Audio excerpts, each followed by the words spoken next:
Good evening, guys. Good evening, guys. Kryptonian is running about 5 minutes late, as always.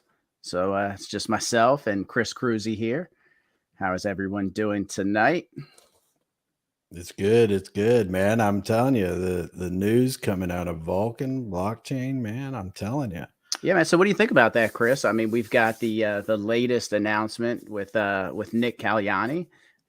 Basically taking Brian's spot as kind of head of the project. It's pretty damn bullish, man. I'm It's telling you, I definitely didn't good even. news. Yeah, I Yeah. didn't even. I mean, in the big picture of things, I'm thinking of all these different things. I'm reading all the comments in the Vulcan blockchain, and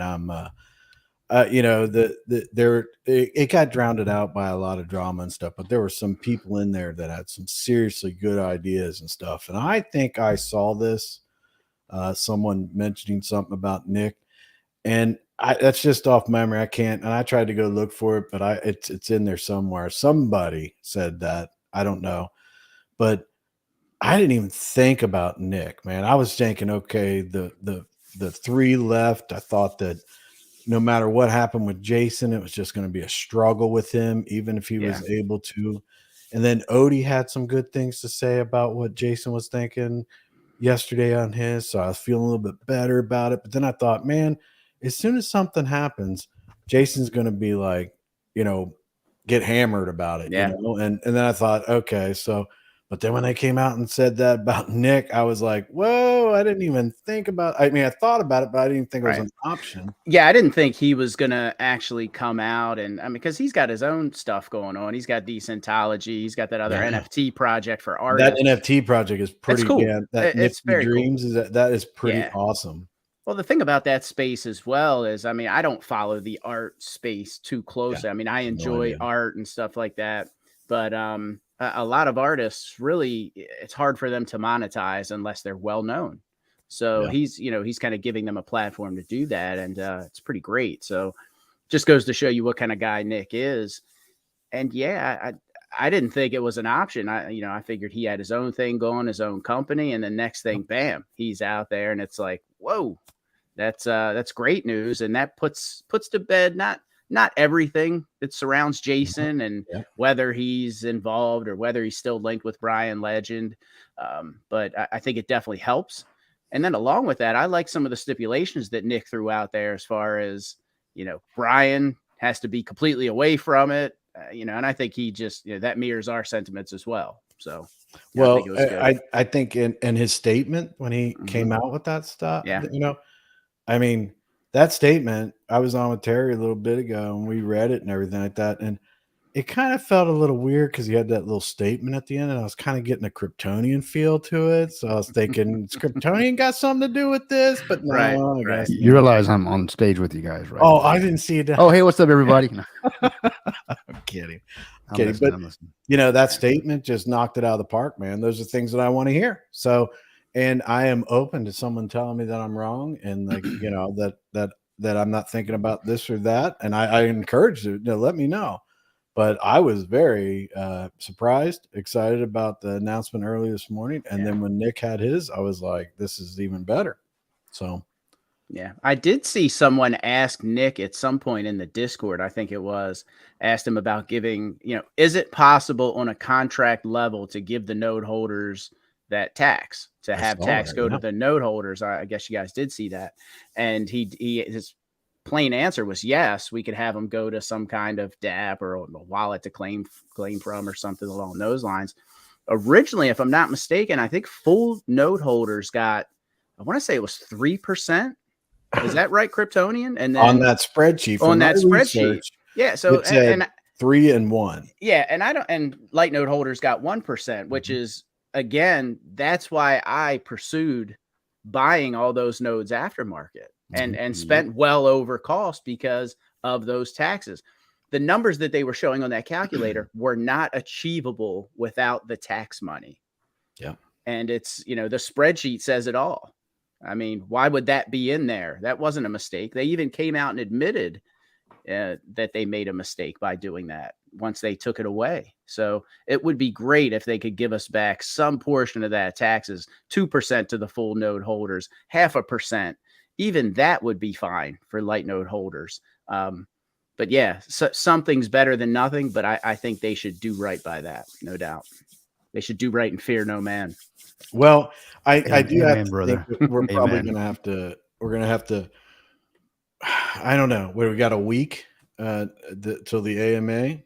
Yeah, I something mean, like that. if they start looking at this through feasibility, Yeah. that's basically what they're going to be doing is the feasibility study for the next week. And I would look for some changes. I think That's what I'm saying is there yeah. might be changes that people are like, oh, Yeah. but there may be some changes that we don't necessarily like, but are going to have to live with in order for this thing to launch, right? yeah. I And mean, yeah. And here's one thing too. I kept hearing certain people. I'm not going to name any names. You guys will probably guess who it is, but they keep saying, "Let's just get the blockchain launched."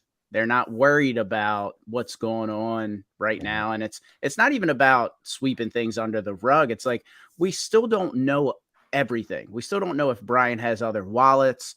We still don't know. There's some unknowns there. So I get it that we're not making money now. And if you get the blockchain launch, we'll at least be getting something. And then we can kind of tweak it as we go. I think we should wait, get the full picture, don't rush. I feel like rushing to launch the blockchain is a mistake. Yeah, I think that I honestly, I mean, that's what I think Nick is going to do this week is he's going to come up with, he's going to, like he was saying, do the data and he's going to come up with a plan. And he's going to come up with a plan. And I hope that everybody's like, you know what, this is exactly what we need. And it's beneficial to everybody. And it's not that much of a change and it doesn't affect people so much. But, that's what, I mean, if you got any kind of input, I would encourage, try your best to, I mean, is that form still up? I mean, are they looking at this? I think the form is still up, if I'm not mistaken. I mean, if you got an idea or anything like that, man, just get it out there. I'm sure that Nick seems like he'll listen. So, yeah, and I mean, if you're just not like completely rude, he knows blockchain really well, supposedly. Right. I mean, I don't know enough to say whether he does or not. I mean, I know enough to get myself in trouble, obviously. I know nothing, and I will. And if you ask me, I will. I actually, Bob sent me some courses, and we know like this, some free Chris. courses. And we know this, Chris. And if you're interested in those, this is the longest time you've gone without talking. It's amazing. That is true. But Chris, Bob sent me some. I missed the intro. Yeah, Bob sent me some free courses on like some blockchain basic knowledge and stuff. I can shoot those to you if you're interested. You know what? Do it because I'll do my research like the other stuff. And I'm like, see, the problem that I have with Bob is, and I don't want to be mean to him, but seriously, Bob talks over my head. When he says hi, I'm like, what's he mean by that? What's that mean? He is a very smart guy. He is over my head like all the time. And I feel like, look, Bob, I'm like a third grader to you. He's over Brian's head too, teabagging him. Let's bring it down a little bit. Let's just bring it down a little bit. That's why I want to talk about my thumbnail today. Yeah, I figured. So yeah, we could definitely touch upon some YAMP. I personally, I'm blown away at I mean, literally like the prayer book. Like this dude's a god. Like I wanted to bring up something that I thought that you guys would really like. I like the new. Amazing. I like the new acronym that Brian Steeler, legend. Brian Steeler. Yeah. So the SSMT. You guys know what that is? SSMT. Yeah. So I guess it's a new acronym that he's come up with, and I think it's Stole Seifu Mine Today. I mean, I don't know, man. I'm not sure. I know what it is, but I don't know how he comes up with this greatness though, because here it is. So his new this is right off his Twitter page, right? Do I have the right Twitter page? But I mean, it's scammer, swindler, manipulator, thief, the do not follow button, which I didn't know they had that. So I'm going to be looking into that. So there's a lot that I don't want to follow. So. And then it's it's got his other name. He's announcing his other name and everything. Scammer, swindler, clown, manipulator, scum. Wow. Fake followers. Okay. So, and he's a fraudster, and he has he's announcing what his fake followers are. So I thought that was very good, and I appreciate him doing that. So But I thought that was very important that we, he's recognizing that he's a dirtbag and yeah. You give a man rope and he'll do one or two things with it. And I think he's using the rope. Let me know if I have the wrong Twitter account. To me that looked legit. So I mean, but does it really though? I mean, even the real one looks like that. Yeah, honestly. Yeah, and double A, it was 3%. I know, Chris, you have a copy of the spreadsheet. I believe I have a copy of the old spreadsheet that was used for calculations. It was 3% of the taxes to full node holders, 1% to light node holders. Yeah. So I agree. All full node holders should be pushing for that. That's what we were sold. And that's what my research has uncovered, because I've gone through a lot of videos, all that stuff. And when the calculator was Google Docs, it was sent out. And then when it was sent out, you click on it, you go to the calculator at the very top, over to the right, it has the node percentage. 3% for full, 1% for one. Yep. It was used repeatedly until it was used to sell the nodes. Yeah, it was used. Those were the numbers. A lot of people, that's what they saw and that's what they used. That's why they sold out in 30 seconds or whatever it was. I mean, because those, that's unheard of. Nodes getting a portion of tax. Well, there's never really been a blockchain that's taxed, I guess. Right. And that's no, I wasn't a part of it, but that's not a knock on the YouTubers. That's the information that they had and that they were using. That's information the team put out. Yeah. Yeah. And it came from the team site and all that kind of stuff. So,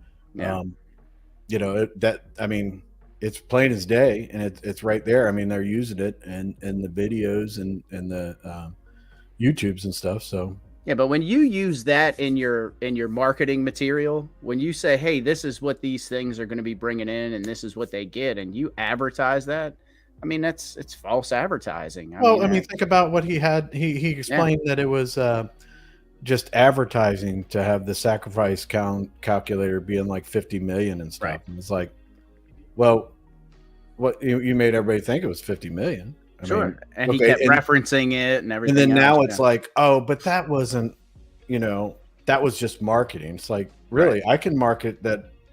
I mean, that's not marketing. That's straight up lying. Exactly. So, even the community, YouTubers stuff.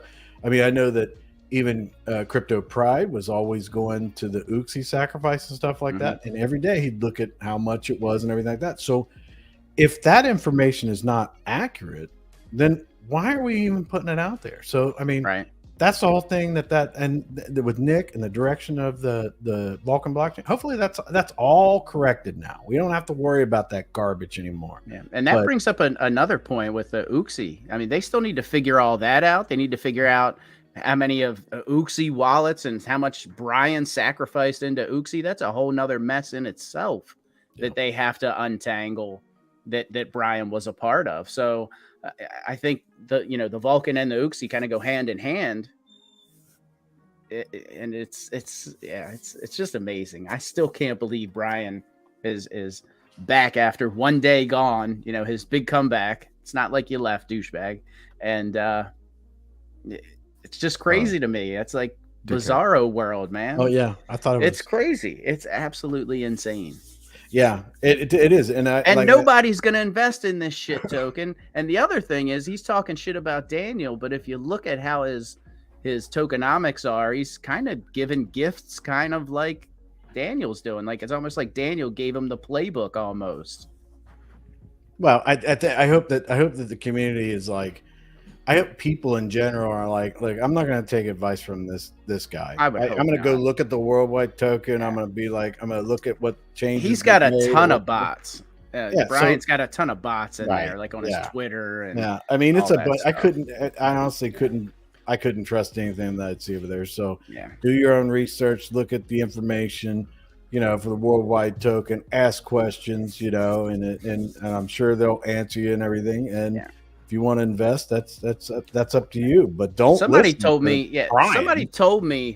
that Daniel got rid of the weapons of mass destruction today, and that he just chucked that. I guess him and Yamap. I mean, got rid of that. So he's listening to the community, which is good.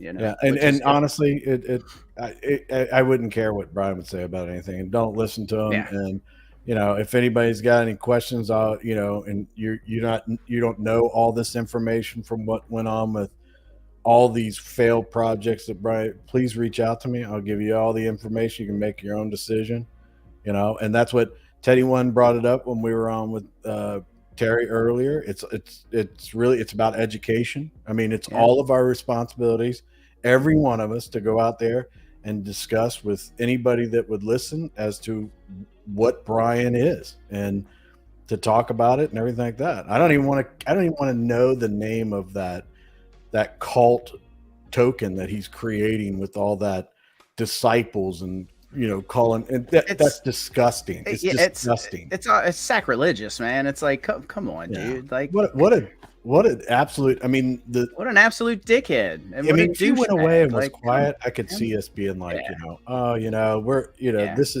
we're upset about this, but then he mocks the community, then he mocks BroodFi, then he mocks DeFi in general with this absolute garbage. And then we're sitting there going, What's up, that's Seven? exactly right. That is 110% right. It's amazing that nobody is going to invest in this in Yomp. I don't know what he's thinking or why he thinks that he can do that. Nobody's going to put a penny into this thing except for him. He's going to be all the wallet. But that's the whole thing, is that the way I see it is that I'm focusing on Brian and his garbage and everything. And if we can save one investor from getting wrecked, like he's done to hundreds and hundreds of thousands of people to get where he's at now. I mean, what kind of a legacy is that? Is that, I ripped off thousands of people around the planet with my scams and all that kind of stuff, and I keep doing it. How can you even live with yourself? That's my whole point. It's like, I mean, you got to have a little bit of it. How does he lay his head down at night? On a Louis Vuitton pillowcase. I guess you're right. Yep. Well, he's got a couple of lady boys with him, so I think he's all right. So. Lady boys. And this is a great question, Ashley. So does Nick sit with the other three co-founders at the same level? How does the core management structure stand now? And with Nick coming in and I guess basically taking Brian's place, we don't know if Nick's sitting above those other three and he has priority. I mean, so they gave him the lead title, so I would assume he's maybe one up. Well, the only issue that I have, and then we talked about earlier, I'd like to see some type of documentation, and I hope that Nick has protected himself. I'm sure he seems like a really smart guy. An agreement that's there because we just recently learned that the Uxie Labs wasn't, and we need to see Uxie incorporate. Right, and all that. So it's like, I'm pretty sure that Nick wouldn't be caught, but I can't. I hate to assume and everything like that. And Ashley's right. I mean, we need a clear definition, maybe some paperwork and all that, and see that it's legit. No doubt. And Ashley, again, hope we can push for a 3% tax for the nodes. She remembers TCL's analogy with the cars once we found out about the change. That was a good one. So you can, Ashley, and there's actually a form floating around. And the very last line of that form, and Biz, if you're out there, if you want to throw that in the chat for everybody, they ask you a bunch of questions about rebasing and then about certain things about the blockchain. So you can fill that form out. And then the last line is for any ideas you may have. And I know me personally, what I filled in was give node holders back what they were sold originally. And that was part of the taxes. That's what we were sold. So Ashley, if you get that link, and if Biz, if he's not watching, I thought I saw him in the chat. If he doesn't post it or if you need it, just DM me and I'll make sure you get that form. Anybody else that needs it as well. Yeah, man. And no, Sky High, I cannot believe we fell for the genius bullshit. No, I didn't fall for it. Not at all. I think it was. I don't think he's a genius. I think it was genius how many people fell for it. I think and he's not the thing. The thing about this guy is, he's definitely not. What's the word? He's not original. He's simply taking the best of all cons and just throwing everything at the wall. I mean, like what's happening with his I don't even want to say the name GIMP. Is it GIMP token? I forget what it's called. The GIMP token, Yeah. spelled with a capital Y. I like And that. yeah, in my opinion, I mean, it's kind of like, those of us that are obviously everybody in Brew and all the community that have actually seen this guy for who he really is.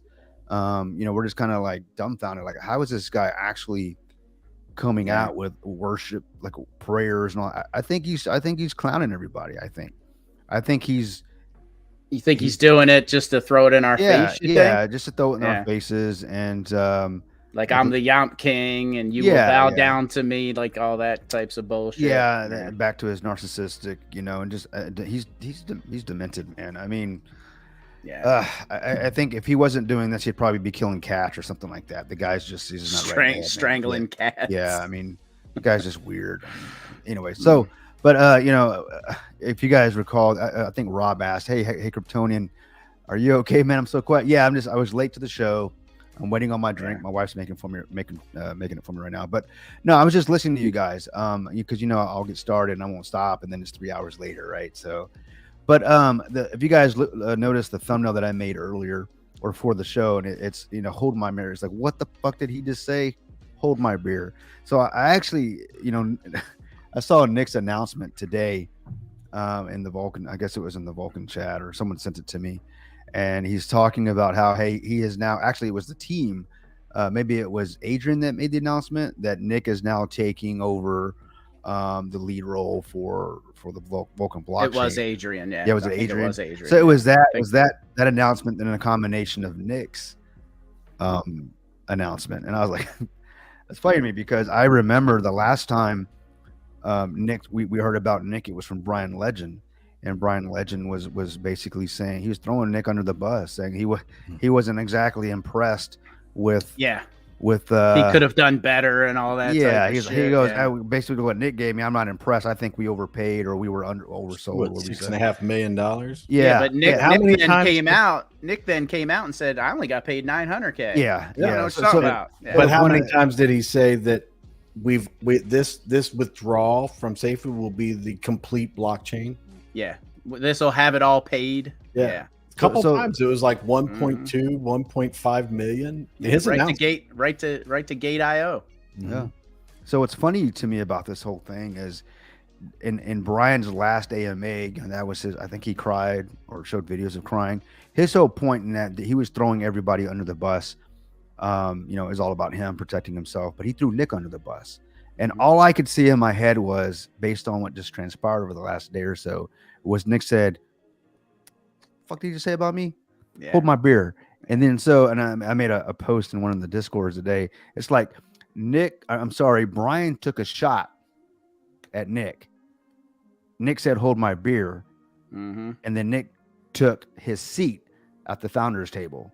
So that to me is a badass move that Nick just did. If that's if this is what we're being told to be the truth, yeah, Brian looks like a dumbass, So you just threw a guy under the bus, and it turns out he owns the bus, and he's back. And he popped in, and he's backing up over your ass right now. So I like to see what I would like to see. Just of course, I want to see the blockchain, be successful like everybody else. I'm an investor. I own a node, but I think for me, most importantly, is I want to see Nick be successful because of who Brian Legend is. Meaning of all the turmoil and the disgust. Basically, in spite of Brian. In spite of Brian Legend. I think that's going to be the greatest Yeah. comeback story more than ever. Like, you have basically somebody literally just took a dump in a paper bag and sold it to everybody, and Nick was able to clean the bag out and actually, put something hopefully real valuable. So in do it. you guys think we'll stay at a $9 launch price? I don't mean, think because so. at this point, that I don't see that being I- feasible. I don't see that being feasible. I see a lot of things changing. A Yeah. lot of things. I think this is the team's approach. Okay, in fact, I think it was Nick that said it. He's going to look at all the things that Brian was trying to propose. He's going to revisit those and see if it's feasible. I think is what he said. Yeah. Not verbatim, but something along those lines. I could be wrong, but I just kind of Right. glanced over his statement. So I think he's going to look at it and say, "This isn't going to work. Take this out. Take this out. Take this out." And I hope he does. I hope he Yeah. does, because I mean, I've got a really, really, really nasty taste in my mouth for rebasing tokens. I don't think I'll ever throw my money into anything like that ever again. No. And especially it's been proven at this point to not work, right? it doesn't work. I'm sorry, it doesn't work unless you got a shitload of money coming in.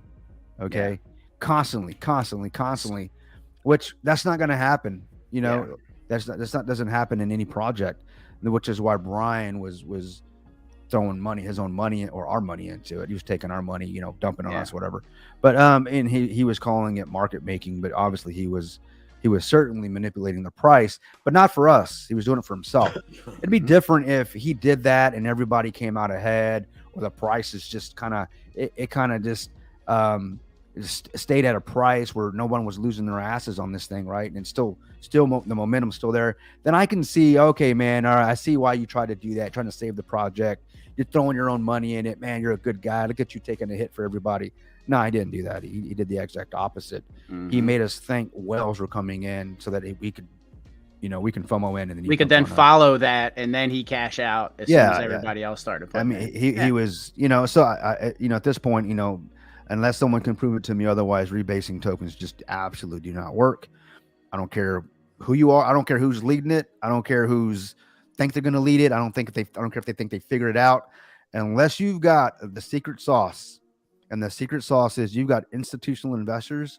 They're going to dump. They're not dump. They're going to. You need an endless amount of money coming in, to counteract the every 15-minute, rebasing, whatever. The gifts and all that stuff. So it's just not going to work. On a short term, it will, but then ultimately the inevitable happens.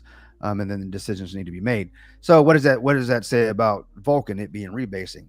I think that, I mean, if they're gonna stick with the rebasing, you know, they're gonna have to really work on that math. And I mean, what is the percentage now? You know, 0.0025%, whatever it is. Is it right? 2025. And what was the last thing that I heard? It's gonna be monthly, not daily or something like that. Is that what I heard? Like us being able to claim. I mean, at the end of the day, unless we got tons and tons of volume on every 15 minutes coming in, this thing isn't going to work. Yeah. So here's the thing on that as well. So if Brian wasn't taking a bunch of money out, it might have been able to work, because there was a lot of money coming in, at least for a period of time. Because if you got, you know, $10 worth of Seifu, let's just say 20 Seifus worth $10, you might have 40 Seifu tomorrow. It's still worth that same $10. And then you get 50 Seifu, still worth that $10. It keeps splitting, keep going down in value. But Brian's sitting here pulling money out left and right.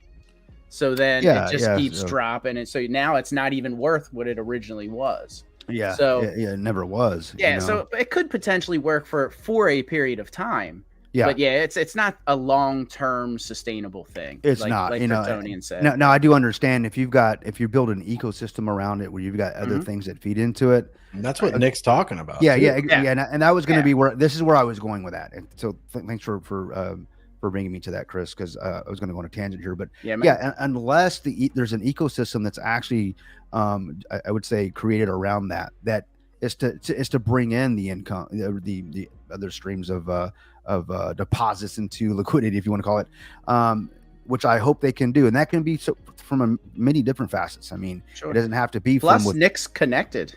He knows. He knows some people, apparently. You know? Yeah, but I also believe that institutional investments, I think real asset type projects, like what we're trying to do in our, I think real projects, none of this meme token bullshit, you know, Peppies and all these Peppies and you know, and Kingmaker tokens, whatever you want to call them. I think those are just more of the same. Yeah. You know, I think for anything, like, I understand the idea, the vision of rebasing, it makes sense, but it has to be sustainable. And the truth is, unless it comes from real world money, and I'm talking like it's tied to some sort of real world investment, I don't see, or a stream of income, I don't see it being sustainable, because there's only so many crypto investors, and we move around at this point, right? Yeah, and we move around like schools of fish, you know, wherever the action's at. You know, we take our money with us, and 5% of the world, or less than 5%, is actually in crypto. So I think we're a long way. And hopefully that changes, but it's not if you keep getting people like Brian Legend. Yeah, Brian Legend, absolutely. Yeah. You know? He's keeping them at bay, unfortunately. Yeah. Yeah. But what's up, Tom? I saw that. I saw the comment by Derek M. So Oh, I'm originally those the tax revenue that was going to be pooled to go to the note holders was from the buy and sell tax. They weren't talking about increasing any other taxes and all that good stuff. Remember, there's a I thought it was transfer tax as well. The buy, sell, and transfer. It was buy, sell, and transfer tax. Yeah. So part of the buy, sell, and transfer tax, a portion of that was going to go to the note holders. So that's where that was coming from. They weren't talking about increasing taxes or anything like that.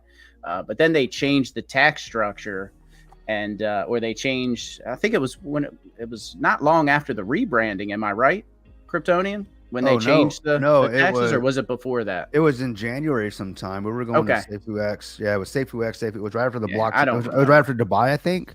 Mm-hmm. And I remember this in TCO. I know TCO remembers like it was yesterday. Oh yeah, he lost his shit. But I remember he was good one day, and then he goes, wait, what? He noticed, that they started talking about. Like they stopped talking about the taxes, so he comes on a live. Brian remembers one of Brian's AMAs. Mm-hmm. Hey, wait a minute, are we still getting the taxes? And Brian goes, no, we were never getting the taxes, or something like that. Yeah, and that's when the shit hit the fan. But it was around, I think it was around January-ish, around that time. And then this was around that time we were doing the rebranding. And guys, we got guys, we have the biggest news for rebranding, bullshit, and then here we are now. Don't get me wrong. I honestly like Vulcan more than I like the word SafeUX. Yeah, I agree. I agree. I mean, I don't get Seifu as to me. That was another acronym. It was another Brian acronym. It's like I never liked acronyms. Sustainable Asset Fund for Universal Users. I think that's what it was. Yeah. Yeah. So it was too close to Safe Moon to me. So Now Yomp is too close to GIMP. It's just tomato. It's all the same. It's still Brian in a mask with the freaking with the cue ball in his mouth. What's up, Confirmant? Good to have you on, brother. What's going on? I think you like the new profile photo for right now. Yeah, there you go, brother. I'm on the fiance's laptop. Yep. So what do you think about the news of Nick coming taking Brian's place at the head of the table, and some of the things that have been going on? What are your thoughts on that? I'm just hoping it's actually real, that it's not actually smoke and mirrors, standalone. Yeah. And then all at the same time, maybe it is. That's the reason why Brian's pushing so hard with the Yomp thing right now, and I can't even get over that. Just seeing the announcements kind of mind come blowing, out. isn't it? Yeah, the announcement. I had my fiance read his 7 commandments, and then the other thing he came out with today that really like the prayers, and prayer says book Amen or whatever. Yeah, the prayer book. Yeah, and she read it. She's like, this literally blatantly is a cult. Yeah, that's crazy. And I was like, man. I think maybe it's his version of satire on it. I don't know.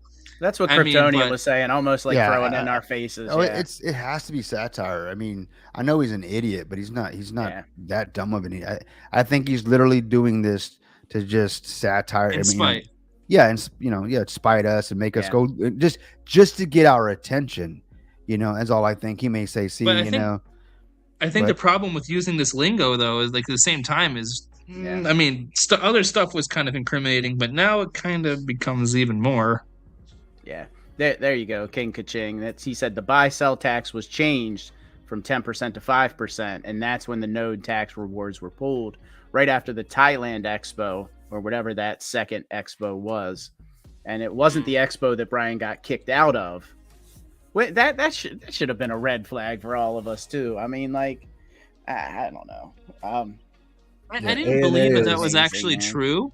Yeah. Let me bring this up, guys. Let me bring this up, and you can explain this to me, because I'm not that smart when it comes to this stuff. But this is the SafeUX light paper version, like 1.2, and in this section here, this is where I could see where they would make that calculator. Right. I don't get why. Let me scroll back down. I hit the wrong button, but I don't get why. So right down here, So this is tax, buy, sell, transfer, on chain 12%. Okay. And you go through all this stuff. This is the breakdown. And then right here, it says 88% of gas is paid out to validator nodes and 12% is paid as per the above.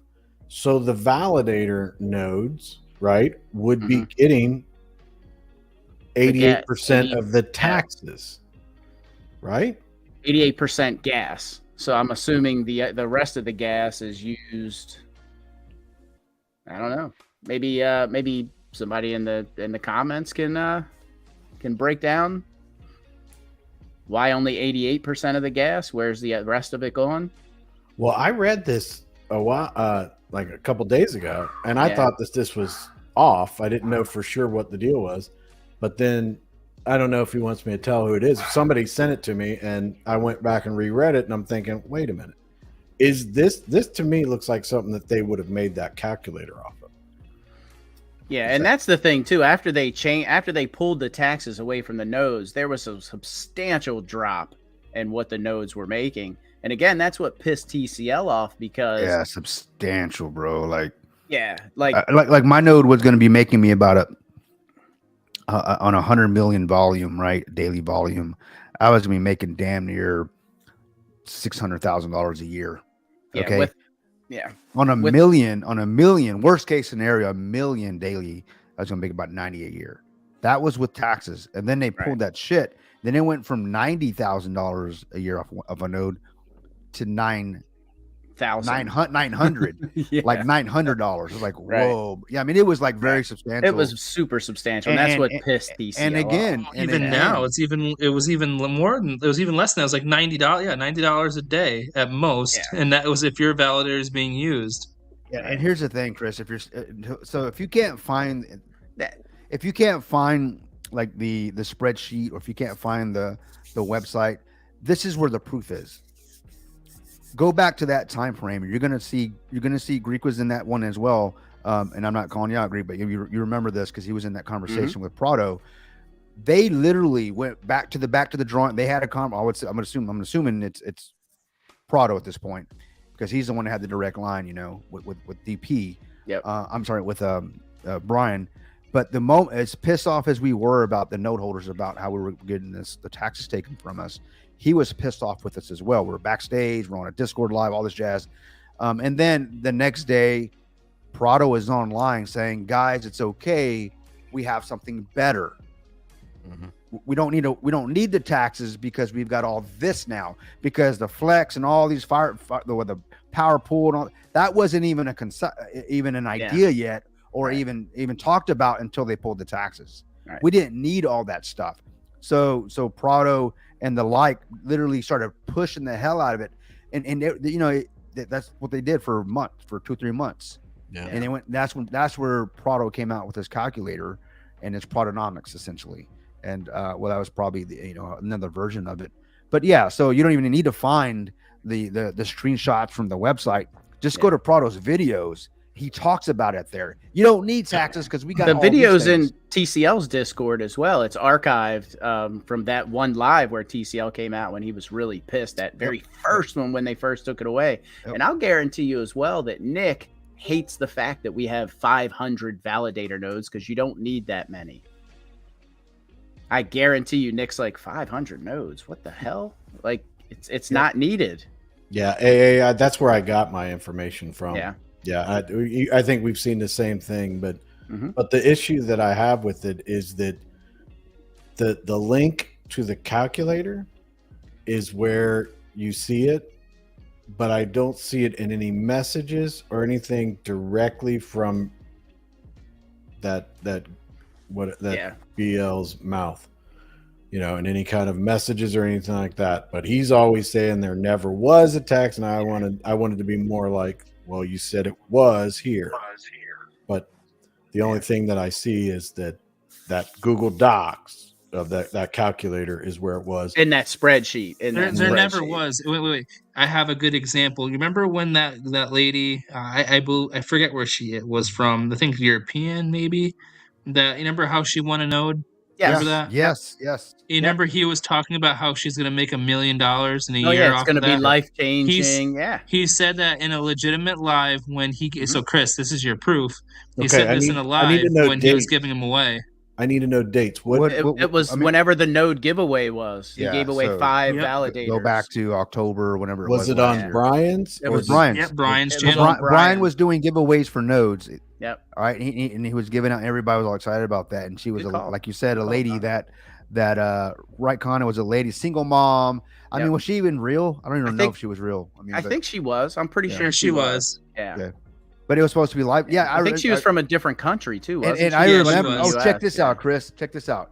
So we were all excited. I would remember feeling like, had some feelings about it because, like, man, it's going to change her life. Single mom, this is amazing, and Brian's an amazing man to be able to give this to just give this lady a note. It's going to change her family tree forever, right? Life changing. And then when the taxes were taken, I remember how upset people are like, "What about that lady that thought her life was going to be changed?"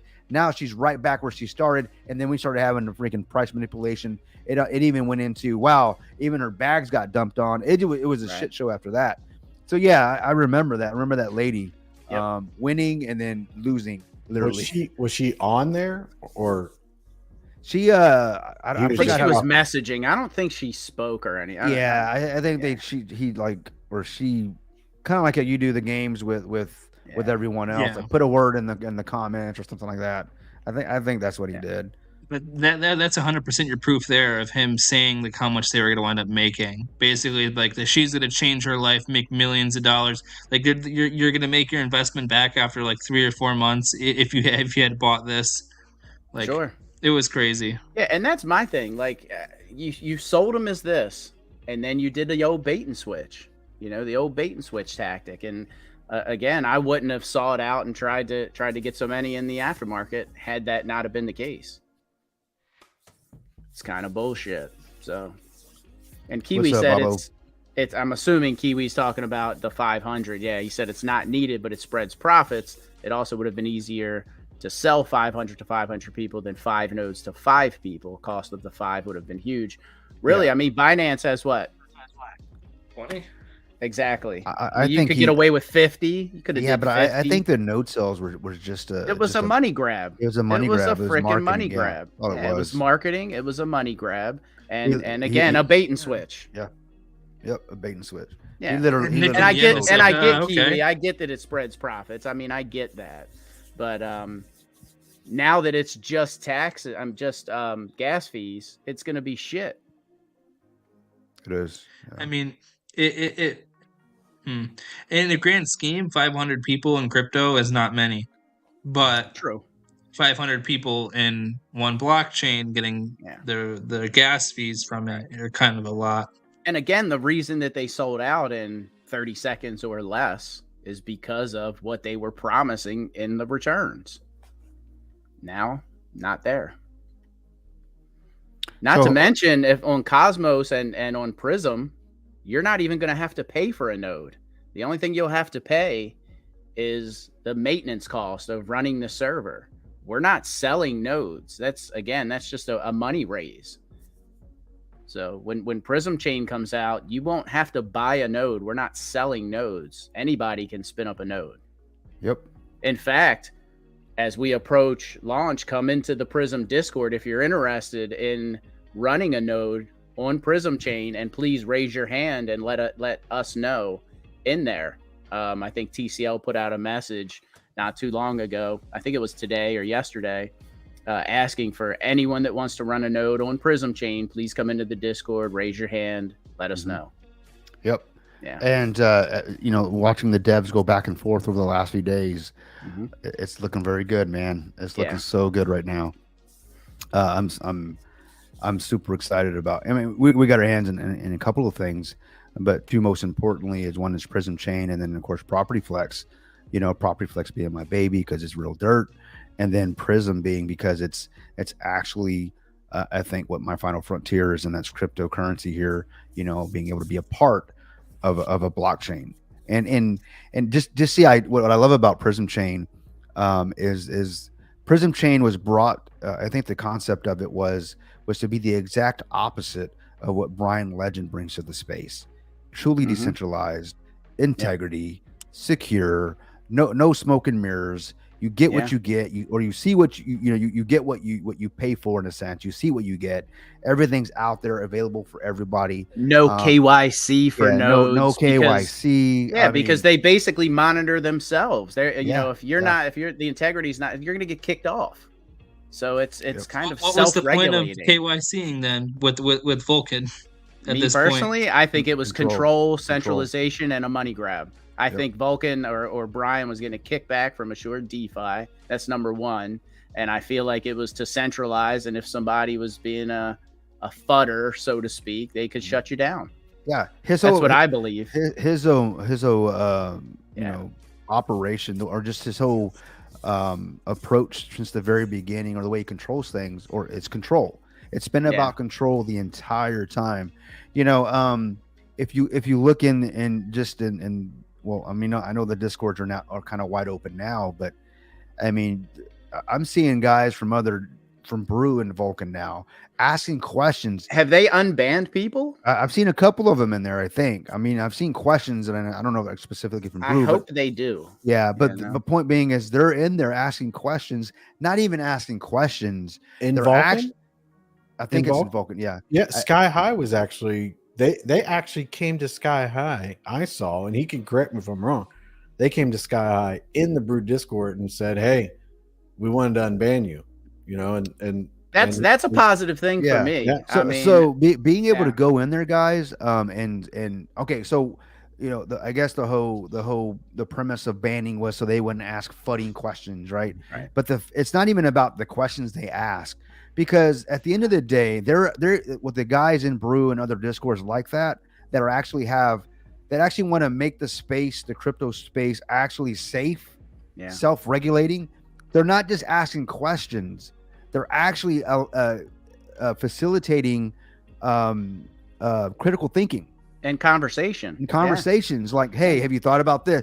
It's all about critical thinking. And if you can actually learn, and unfortunately, there are a lot of adults my age that were never really taught to critically think, and this is why they get stuck in this rat race. Great point, Kryptoni. You know, Great point. what I liked about Brew is when I went in there, they wouldn't just ask me. They wouldn't just say asking me. They would throw things at me that made me go, and you would hit me up and say, "Hey, man, like, we got to talk about this." We had Yeah. long ass conversations, like, So, and that's what I liked about the conversations in there. Yeah, it's fun and games, it's memes, all that stuff, and it's fun to throw to and they to would shit bust on some Brian. balls. And they would bust some balls. But I understand why they shit on Brian, because they've been through this before. Okay, so I get it. So, but yeah, I like the fact now that, you know, even in Vulcan, if they truly want Vulcan to be a great blockchain, if it still has the possibilities of being that, and not even a great, just a good one or a sustainable one, because there's tons of them out there, you know, thousands of them out there. But, you know, are there really great ones, right? If they want to be a top contender, they have to allow the communities to critically think about making adult situation. And because if I can go into this Discord, ask questions, answer questions, and I'm not getting banned, I think at the end of the day, you're gonna create it's just gonna open up the space. Yeah, you know, agreed. You know, and then everybody's like, yeah, you can go in there and ask questions. In fact, and then when the team sees that, when the community sees that the teams or the devs are actually listening to the questions and making the chain better because of the conversations, that's where it's at, man. I mean, that's where it's at. I mean, if you think about like anything that we hold dear to our hearts, just our smartphones. This isn't just one man's idea. This is a man that had a vision and went to the people and got the ideas from them. What do you want? He looked at what the people wanted, and now we have great smartphones, right? Apple, Droid, whatever you use. Point is, it's gonna. They need us more than we need them. You know, and that's how you need to, or, you know, they need us more than we need them. But that's exactly how I think the blockchain is just going to even has a chance. Now, I guess to kind of close up my conversation about Nick, I'm glad he's, you know, apparently taking the reins here. I know there's more to be seen. He kind of just threw it out there. This is what's, you know, no compromise, or he said non-negotiable. I used the phrase no compromise. and we'll see what happens. He's supposedly doing a live next Thursday or so. Yeah, And it's in a week. Yeah. I don't expect him to come out with, it's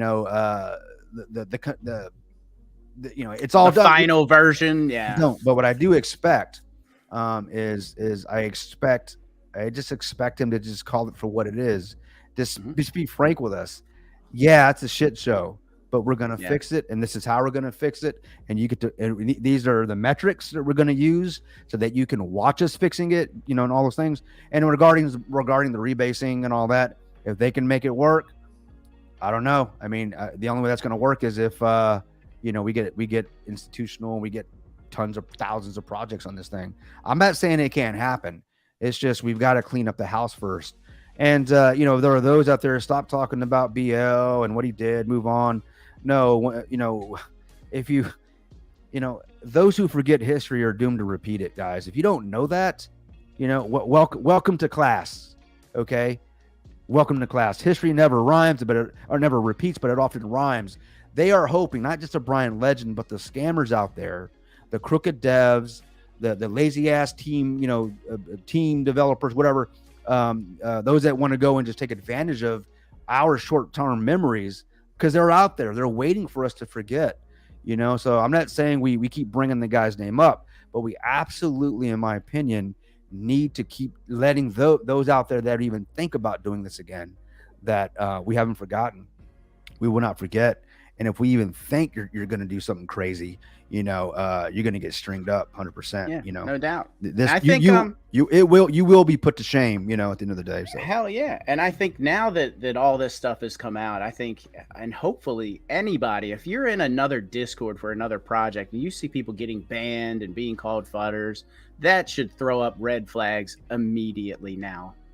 And immediately. And again, we've all been bamboozled.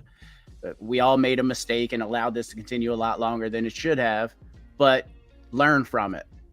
And that's all we can do at this point, Instead of looking for fudders, you need to be looking out for scammers. Yeah. All right. No doubt. Scammer. That's what she should be like. Because the whole FUD thing, I never even heard of the word FUD until I got into crypto. Right. I mean, I'm sure it was been around for a bit, but and we just need to. I think we all learned a lesson here, a good 110%. And I hope everyone that was in the Vulcan Discord that was a part of this learned that lesson, and took that away from this whole ordeal. And I'm gonna bring this comment back up. AA, if full node holders speak up, Nick will put it back because it was advertised with tax, and it was 150%. It was. Yep. In the live AMA, you and the other YouTubers have a voice. Can one of you mention it to Nick? So I don't know if Nick watches these. I don't know if he watches certain ones like Daniel or Greek because they have more of a following than we do. That's possible. I mean, we can certainly reach out to Nick. I know Kryptonian, you can also reach out to Jason. I know you have a direct line to him as well. But if guys, we can all go into the node chat. If you are a node holder, go into the node chat in Vulcan and demand we get the taxes back. That's what we were sold. So we do have a voice. We can speak about it here, but we're four guys, right? We're I four think guys that they, at the end of the day. they might watch and whatever, but I think the real power is the people in Discord. 110%. I saw those comments that people were making. Yeah, I was reading them. I spent a lot of time in there. I mean, I wasn't I didn't want to get in the middle of anything and bring any drama or anything. I was just reading what legitimate people were putting out there, and they listened to those people. They're watching the Discord. That's why I say that getting people unbanned, getting in there. That's a big positive in my book. The fact that they listen, they're unbanning. I believe that they're listening because I saw a lot of the comments and the things that was it Adrian that put out and then Nick's response and everything. That was, I'm telling you, I actually think I saw the comment earlier. What was the comment? Person that put it out there? I like the comment that the team made. Was it the team? Maybe it was Adrian, where they said that, look, they definitely, this is the team I'm assuming he's speaking for, that, look, we know of the of the crap that Brian Legend has been doing, and we are looking to our legal team Yeah, man. Yeah, To I was gonna advise get to that and ask to you guys what advise you us. thought about that. Yeah. What to do next. So if that is the truth, that means, yeah, team, spend whatever money you got to take his Please. ass down, please. And Hell, you can start a GoFundMe. Oh, yeah. I'll put in on that. call it the Yeah, Brian- but at the same time, that's a great idea and everything, but I don't want the community to have to put another dime. out of their I pocket. know. I know. no, this would be a donation. Yeah. Yeah. This No, but I would be a get you. donation No, just to but- see his scammer ass. Oh yeah, but That's true. So That's if, true. if Get the held team- accountable, man. That's good Just money. Held accountable. if the team Yeah. is actually moving forward with legal action per his announcement, Yeah. then I think that's a damn good sign of bringing the community to a healing place, because there's no way, I'm sorry, we can launch this thing next month, and if we haven't actually seen Brian Legend come to some sort of justice, there's Yeah. always going to be this hole in the community's heart, this fear, Agreed. this Agreed. this Does he have other wallets? yeah, the distrust. Yeah. You know what I mean? So they Yeah. need to shut the door on this guy. Yeah. And I think legal is only one of the ways to do it. But we want to see, now just saying it's one thing. I need to see paper on purpose. I need to Mhm. see it filed somewhere. I want to see Brian Sealer, Legend, Gimper, whatever the hell his Formerly name, known as- whatever his name's yeah. going to be, is I want to see it on some legal documents. And here's, you can't say, well, it's legal. No, anything that's filed. I mean, anything that's at least in the States, if I were to get arrested for something, charged, All it's public. it's all It's public. all public. It's yeah. all public. So I would like to see something very similar in his regard. I agree. I agree. And this isn't just oh god, I'm so pissed at the guy. I just think there just needs to be some accountability at the end of But the not day. only that, if there is some accountability, which there needs to be, that's going to put the rogue devs in their place. Other people that are thinking about scamming, other people that think about coming with Yeah. projects, but it's going to put all the bad actors in the crypto space on notice, and Yeah, that's what 'cause- needs to happen. Well, think about this, with the Sam Friedman thing, his team didn't get him arrested. Right. It's the SEC came at him or whatever, the government did. But imagine if one of the founders of his, whatever exchange was. FTX, yeah. what if there was like a group of 5 or 6 founders and they whistleblower or something. whistleblower came out, they sued him. Yeah. That should scare the hell out of him. Like, hey, we're in business Yeah. and I'm accountable to you, you're accountable to me, and it's like, that's what needs to happen. I mean, it's not that I don't trust you. Right. It's just that's just what needs to be done to not to show that I trust you or you trust me. It's just to show the world, or those that believe in Sure. us, that it isn't, it's on paper on purpose at the end of the day. Well, that's why I surround myself with people such as yourself and Chris and Conferment, because you will hold me accountable.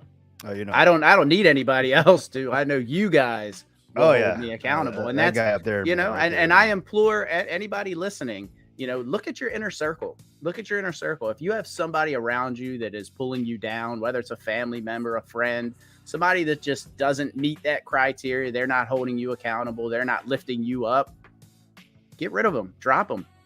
Life's short, and there are plenty of people that will be at your side and pick you up. So Friends, don't let friends be Brian Legends. yeah, man, I've dropped a lot of friends and people, acquaintances, and people that I thought had my best interest at heart when I found out that they didn't. I mean, just over the years, my circle has gotten very small. Let's put it that way. And yeah, same here, man. because I want people that are going to make me a better man, make me a better person. And that's what I found in you guys. So I do appreciate you guys. And the same thing with our community. Our community holds us accountable. Oh yeah, Stop it. I'm going to cry. Yeah. you're not our community, bro. Yeah. And Con, you better do that first TA video with me, because I've been asking for a hot minute, brother. Oh, boy. Yeah, I will. I can't wait. Of course. It'd be a perfect time because you're going into the next bull run. Yeah, man. Maybe you're Yeah, cover man. How do you Way like that into it. XRP there, Con? it. It's good. It's good. Where's XRP at right now? Is that it bad? still under What $1, is isn't XRP? it? 80 cents or something like 80 that. cents, yeah. 83. 83. Yeah. There you go. He's like 83166 or something. I almost bought another bag around like 35 cents, and I didn't.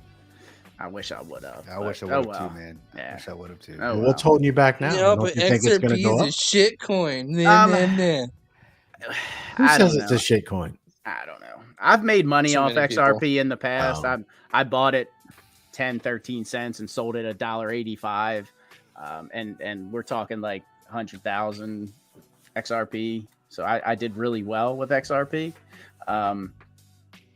I don't know. Will it go back up to $1.85, $3? What's its all time high, Con? Like three something? Like three. Yeah. It's like 350. It depends on the exchange. Will it get It's there? between 350 and 4. Yes. Will it get there again? I don't know. There is I quite a believe so, supply my out friend. there. Yeah. That's the right link, right? Yeah, I believe so.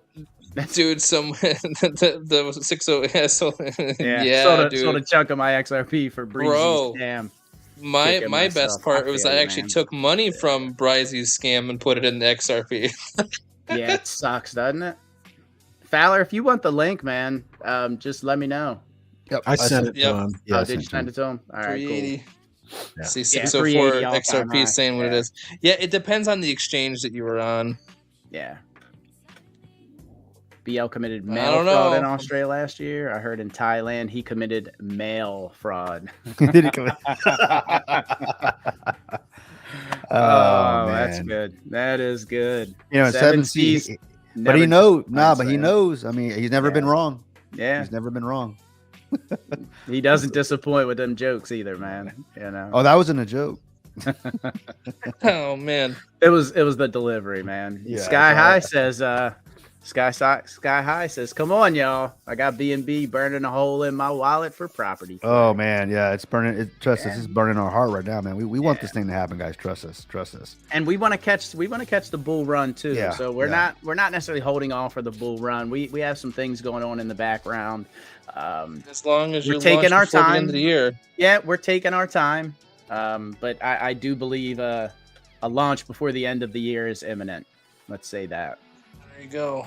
Yeah, and I would say maybe after we get out of the summer, because as I've said before, the summer is never really a good time historically to launch a token, a project, you know, a blockchain, whatever it may be. So, yeah. Oh, I will say this too. I don't know if anybody is invested in Kyoto. They did put out some notices over the past few days about if you're locked in the vault, get your shit out of there and convert it to version 2 because they're basically locking that all up. So if you have Kyoto and you haven't done so yet, get it out of the vault ASAP because they're locking that down. In fact, I had someone from the Kyoto team reach out to me and ask me to get rid of some of the old videos that I've had with old tokenomics and stuff like that because they're coming out with new tokenomics and things of that nature when they drop the blockchain. So remind me later, I have to do that, Kryptonian. Yeah, you gotta. Yeah, you don't want to mislead anybody. Yeah. Yeah. And I get that. So yeah, man. You wanna legend anybody. You know what I mean? Exactly. I got BL. Legend anybody? Is that what we're Shadow X has a huge bag of Kyoto. Me too, Shadow. I got that master node, brother. That's He got a trunk, bro. He ain't got a yeah, bag. I can't wait. Chomping at the bit, man. Chomping at the bit. So if you haven't taken it out of the vault, Shadow, make that happen, brother. I'm sure you probably have if you've got that big of a Kyoto bag.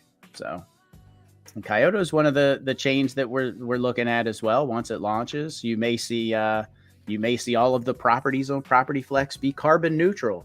That's something that we've discussed in the background. So who knows? Who knows where we're going to go and where we're going to launch, but we will be multi-chain and it's going to be pretty damn awesome. Pretty damn awesome. Yeah. Don't worry, guys. We hear you guys out there. We know Yep. you're chomping at the bit as well.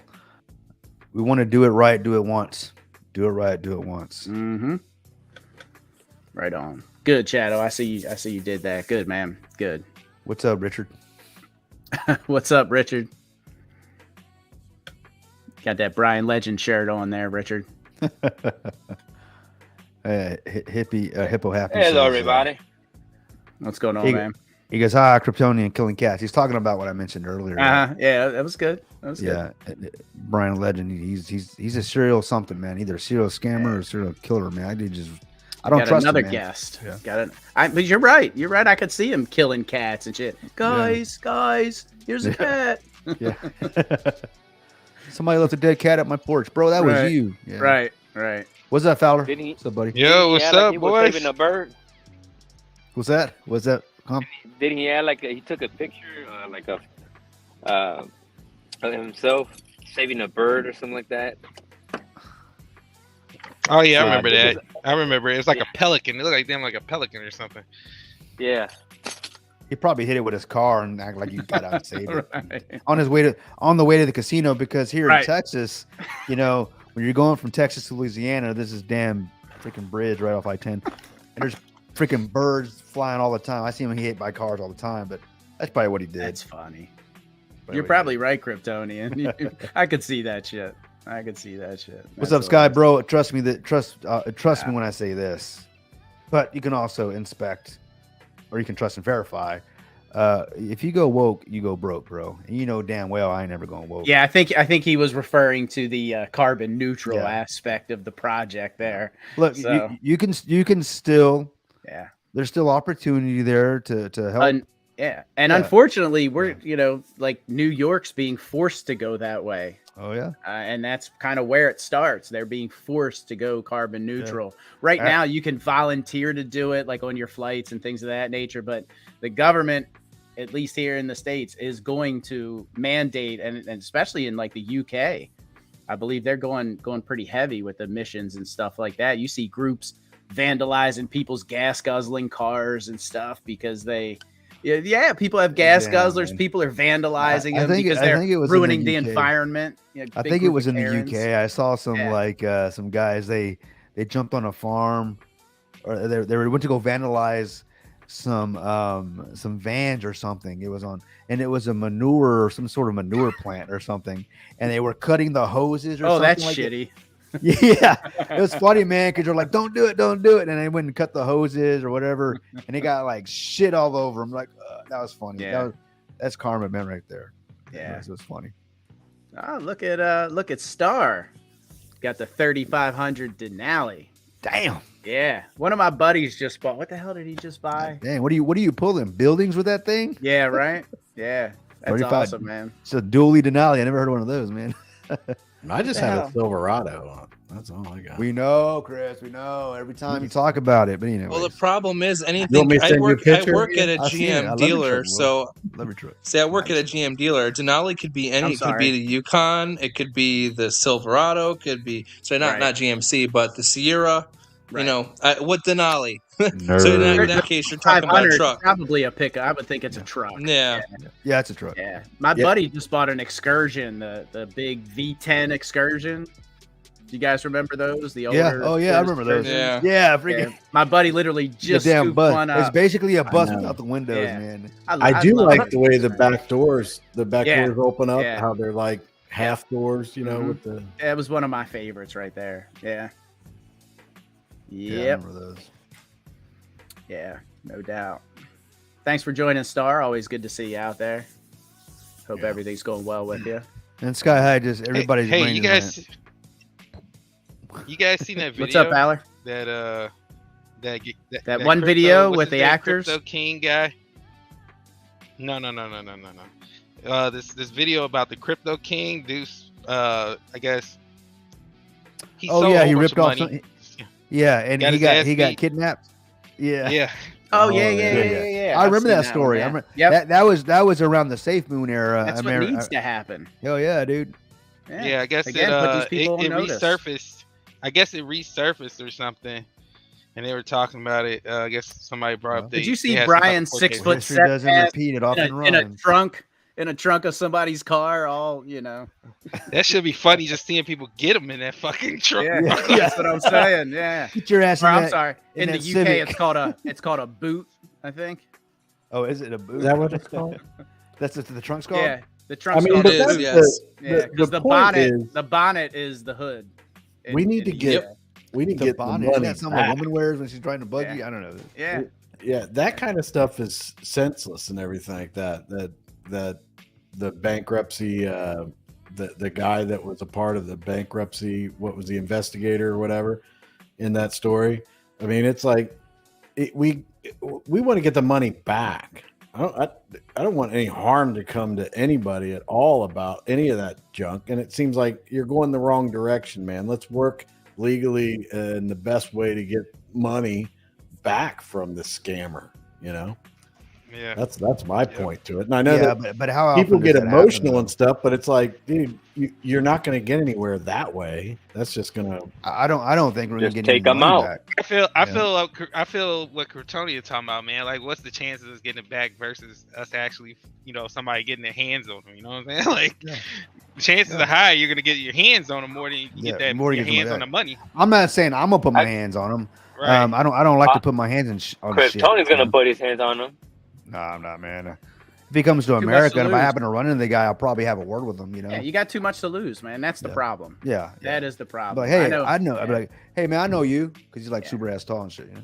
Yeah, I've gotten to a point in life where most confrontations I walk away for obvious reasons. I got too much to lose, I've got man. too much to lose. Yeah, I put my hands on somebody. Next thing, I got a lawsuit or Yep. two. Or Or like, you oh, hit, it's like, Yeah. oh, he owns shit. yeah, you know? or you hit the dude the No wrong lawsuit. way. Check and- this Just out. smoke them Check and this that's out. it. yeah, Look, in Texas, I'm sure I don't know how it is in other states, but if someone were to break into my house right now, okay, like right now on a live, right now, all right, I don't turn my camera off. You guys see this guy walk in with a freaking gun or a knife or something, and I defend myself and my family, and I take him out. I shoot him one time in the leg. All right, he was about to kill my whole family. What happens In the is this. leg. Let's just say, I'm just hypothetically, all right. I don't kill the guy or nothing like that. I panic and I just Mhm. scream like a girl. Pop him in the leg, and he goes down. He gets to sue my ass for shooting him in the leg. Because I now could he's lo- disabled. Yeah, You I gotta- could lose my house, my Yeah. my everything. But the guy broke into my house trying Mhm. to kill me and still my Isn't that crazy? It is Hey, crazy. that's why.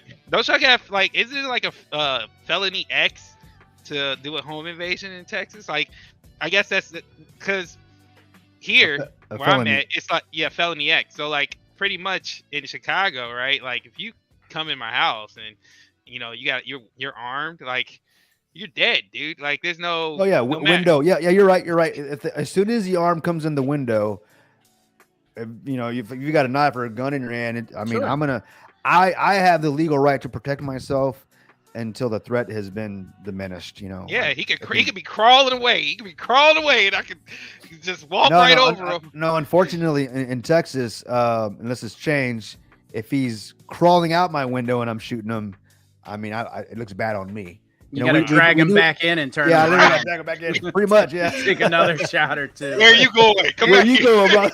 I ass feel, over here. yeah, I feel like as soon as somebody, makes that decision to come in and they act on that decision, they lose their right to a lawsuit and all that stuff. And that's how it should be. I'm sorry. Once you do that and you're, intending to do harm to somebody else or their property, I'm sorry, you've lost your rights because you made that decision. That's how it should be. Sorry. But Well, Kiwi says in Z, where's it, New Zealand? yeah, I Yeah. think so. You need to fire a warning shot first, then you can shoot. Hell no! If I fire a warning You're shot, dead. no. Here in Texas, if I fire a warning shot, then that's unlawfully, firing a gun. Yeah. I get all kinds of trouble with just doing. Or you that. might hit your kid sleeping Yeah, upstairs. There ain't no warning shots. Ever since I've been carrying a gun 15 years now, I don't lose my, I don't have a temper, I never really had one, but I've learned to really have self-control over my emotions and everything because Mhm. I never even have to pull the gun out. And Right. somebody can say I pointed a gun at them and I get pulled over. Let's say I'm driving down the road and they cut me off and I just throw my hand up like, hey man, what are you doing? I'm sure we've all done like, what the fuck are you doing? All he's got to say is, hey, someone pointed a gun at me. I get pulled over. My license plate, they run it. Oh, they know I carry a gun. It's my word against him, and that's all he's got to say. So you have to, basically you learn complete self-control. So, me since I've been able to carry all these years, like as you mentioned, any type of confrontation, I have the chance to lose everything. Not just me, but my family and my kids could lose everything by one stupid choice that I make. So yeah, anyways, you just gotta choose your battles wisely, I think. Yeah, and that's why an emotional man is a dangerous, man. Absolutely. Yeah. Exactly. Absolutely. I mean, the best course of action is for everybody to just stay away. Just stay away. Let the legal process work out. If you have any thoughts of any kind of harm or anything like that, take a break, get some therapy, chill out. Take that energy, right, Chris? And call I wouldn't say call your congressman, but call the authorities, report the guy, take all that energy that you have and send every email, text message, phone call that you can. Or gather proof. Start gathering proof. Yeah. Put that energy into gathering proof. Through the process, because the problem that I have is that there are so many people that are out there depending on it, and legally, if it could be brought forward and any kind of funds returned or anything done, it helps all the community. Nobody gets anything out of any kind of harm or anything like that. That's not, I mean, that is remotely, like, that is the worst of the worst. It destroys so much. The best way to do it is legally through the system. Put all your efforts into, the truth. Like NR was saying, getting the proof and putting it out there, and doing it that way. But you know what's unfortunate, that guys, let's say we are the space, because we're not the only ones that had to deal with this guy. The space gets involved, right? The community that's been paying attention, and this guy goes to prison. The saddest thing is, I don't think we'll get the money back. Honestly, he's spending it right now. I saw a comment earlier in the chat, and it said something about, as of up until today, Brian still had control of the money. Oh shit! So did you guys see that? Don't they have a multi-sig wallet with the remaining? That's what I thought. I don't know. Yeah, that goes back to my point about Nick, is that I hope that Nick is taking the protections that I'm sure he is. And that's what I'm saying, is that I don't think Nick's just like, oh yeah, I'll just be the figurehead and you guys continue doing what you're doing. He's probably like, the announcement that we got was probably the political announcement of being like, yes, we discussed things, all stuff. Nick was probably behind the scenes going, I demand this, and this, or else we're not doing any of this stuff. That's what I think. I don't have any inside information or anything, but I don't think that Nick would just walk in and be like, yeah, put anything out. I'm going along with you guys. I agree. And I think it was a long thought out decision for Nick. I don't think he just said, oh yeah, well, I'll jump in and help. I think because it's such a shit show, he had to really decide, like, do I want to be a part of this? Right. And I think that the community, I feel like he cares about the community. And I think that's a big reason why he jumped in there to help all of us investors. I truly do. Nick really and one of the things that he talked about in there was about making a better world for like his daughters and stuff. And it's correct. Yep. Okay. Well, if you're manipulating me, that's something that I will look at, because when it comes to daughters and, equal rights and equal opportunities, I'm all for those types of things and everything like that. And and that's a good thing to be a part of. If this is the figurehead, or we carve out the disgusting part, we get rid of that and we focus on that over here, but we can go and say, look, this guy's a dirtbag, but look who we have over here and what we've changed and fixed, where we were at and what's come. And Nick being that type of a person, that's a good representation for me. As long as it stays that way and it's not toxic and everything, but see what I'm saying? So with that message, I was like, you're really feeding into me. I really like that type of stuff. Yeah, man. Well, I mean, the thing for me is, just like you guys talking about, I think somebody said Brian might still have control of the wallet. I can see them getting, if you're talking about where the $1.1 million is right now, I think they may have some control over that. I'm not going to say all of it, but I think they might have all control, because that wallet was it said 2 days old or something like that. So from when that money came in there, from the time they showed it to us, it was 2 days. And here it is right here. Here's the comment.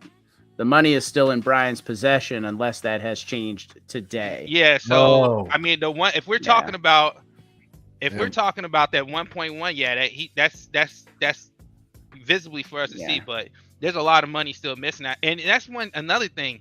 Like, we still haven't heard how much money's been really spent on the blockchain and the project as far as Right. like everything. Like, there's still that accountability needs to be taken care of. Like, I'm not. You want to letting see that stuff go. receipts. You I want wanna to see receipts. I've been asking for receipts since. Well, we like, know since Nick the was stuff all went paid, down. according to Nick. Nick was paid $900K for his Okay. development part of what he's done, and I'm pretty sure he's done a lot. So So and I know I've seen some people questioning that lookup table. Yeah. You know, as far as that, I think it has to reference that lookup table for the rebasing and all that stuff. I've seen some people question that. As far as I'm concerned, if it works, I'm good with it. Yeah, I but mean, now it's like 900K, man. Now they like Yeah. now you're about to tear this thing down, most likely, and like then we got to pay another 900K.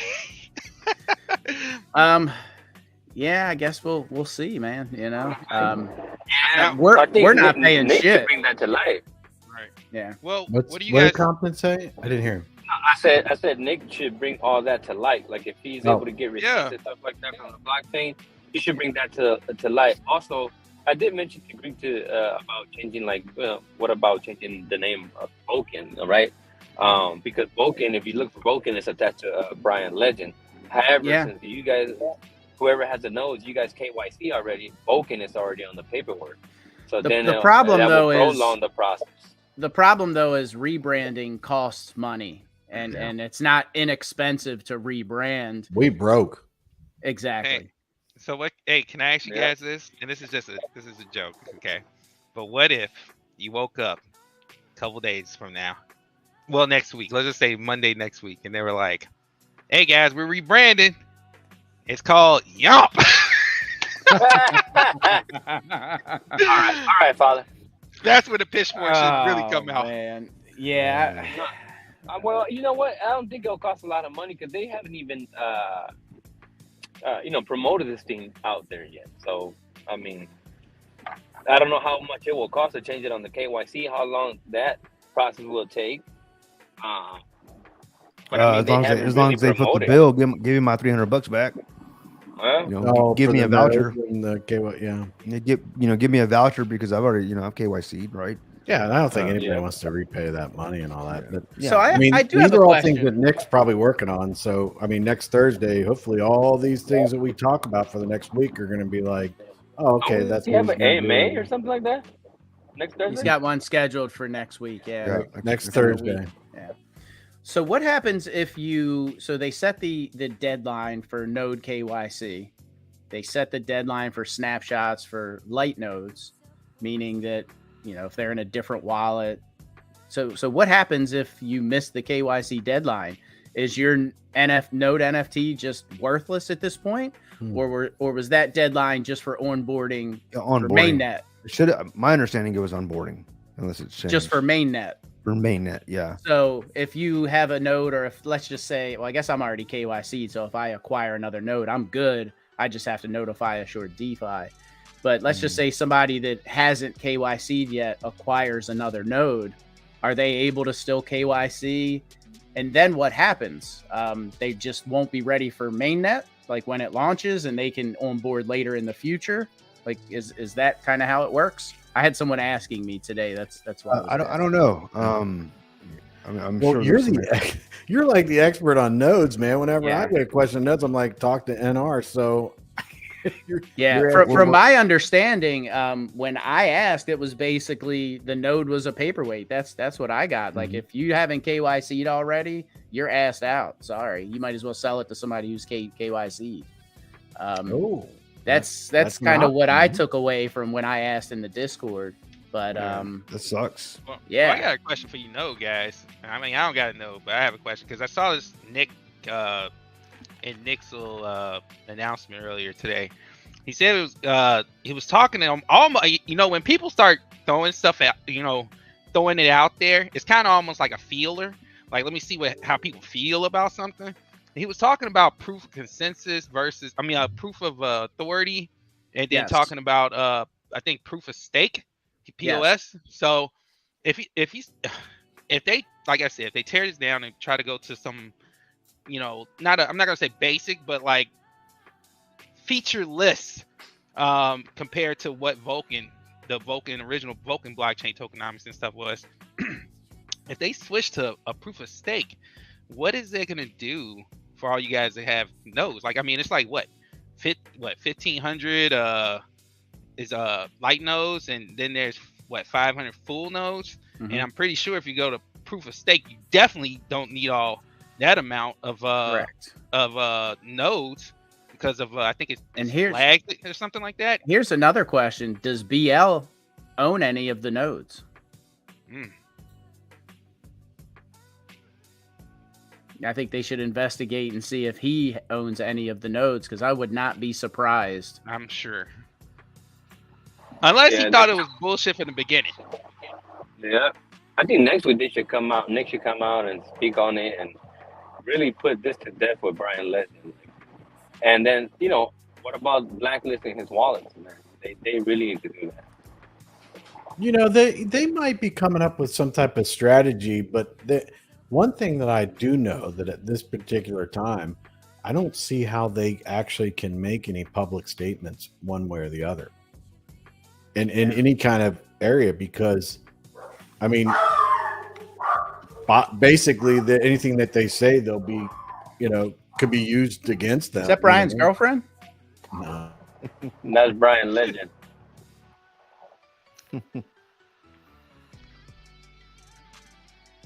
Nah, man. I honestly, I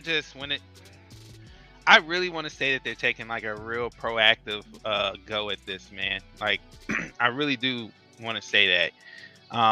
You know what? One thing I was saying to myself earlier when I read all the stuff they were putting out today, I was saying to myself, all right, one thing they didn't do, and I'm talking about really Adrian and Damien, right? And I guess Jason too. I mean, he just, I don't know, kind of like disappeared a little bit. But one thing they didn't do was disappear, right? They could have ran. I mean, I think they could have done a multitude of things, right? And kind of just like fade into black, right? Just fade into the shadows. And that happens. Yeah, they could have threw their hands up in the air, put it all on BL, and said, "We're out." Yeah, we're out of here. Yeah. So I will give them that. They're here. They're definitely here. I guess they just not camera people. They don't want to come out on the camera. And I think talk to before them, they right? say anything, because people, whatever they say now, people are going to hold them to that, right? Yeah. So whatever they say now, they're making sure that they're dotting their I's, crossing their T's, and that whatever they say, I mean, they pretty much have to lay out a roadmap for how we move forward. So I think they're being careful. They're taking their time. I know people want them to come out and just say something. Yeah. They can't. I mean, why can't they just come out? That's what Chris was saying. Yeah. You know, even in the brew and you know, another in the Vulcan, like they just come out and say it. If you know, silence is deafening, right? I get it. Trust me, I want them to say something too. But the way I see it is, I want them to come out and say something, but I want them to say the right thing when they come out, and understandingly that if there's any money left over that they could possibly give back to us that have lost, I don't want it to be lost. I don't want that opportunity to be lost because they came out rushed with answers, right? So or a rushed plan. So take all the time you need, but time is running out. You know, time will tell. Time is running out. So well, it could be also their legal advice, right? Yeah. I mean, advising them not to exactly. say anything You know, at the moment. And guys, you know, another thing. Brian being investigated. Yeah, you're right. And then we got the whole CoffeeZilla thing coming out, right? So we don't even know what the hell They might even be able to. They might be trying to bide some time to see maybe what gets exposed in that video. I mean, who knows? Who knows? Yeah. Man? We don't know who he's talked to, and I remember. What do you guys think of Yamp for a minute? Sorry. Of what? Yamp? Yeah. So, okay, this is my thought, right? You got CoffeeZilla. Not much of it. Coming over his ass, right? After his ass. Well, Brian, right? And this guy wants to, you know, I guess prove he's not a scammer, which we all know he's a scammer, right? Wouldn't he be using this opportunity to basically pump Yum, right? Make people money, and then kind of throw it to the YouTubers and the footers. Here it goes. Call me a scammer. People are making money. And of course, he'll still scam How- in any way. Nobody's going to Yeah. invest in it. Who's Nobody's going to gonna put money in it?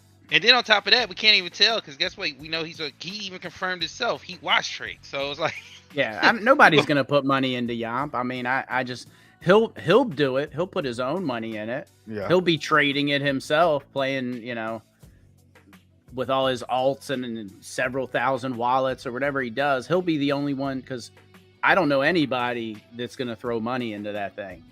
I just don't. Knowing Yeah. what we know at this point, I don't see anybody touching it with a 10-foot pole. Yep.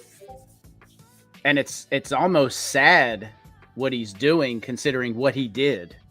Like if I had somebody threatening legal action, I'm not going to be on Twitter and calling myself the Yomp King and all that kind of shit. I'd be sitting back in Yomp the cut, guy. just kind of Oh. chilling,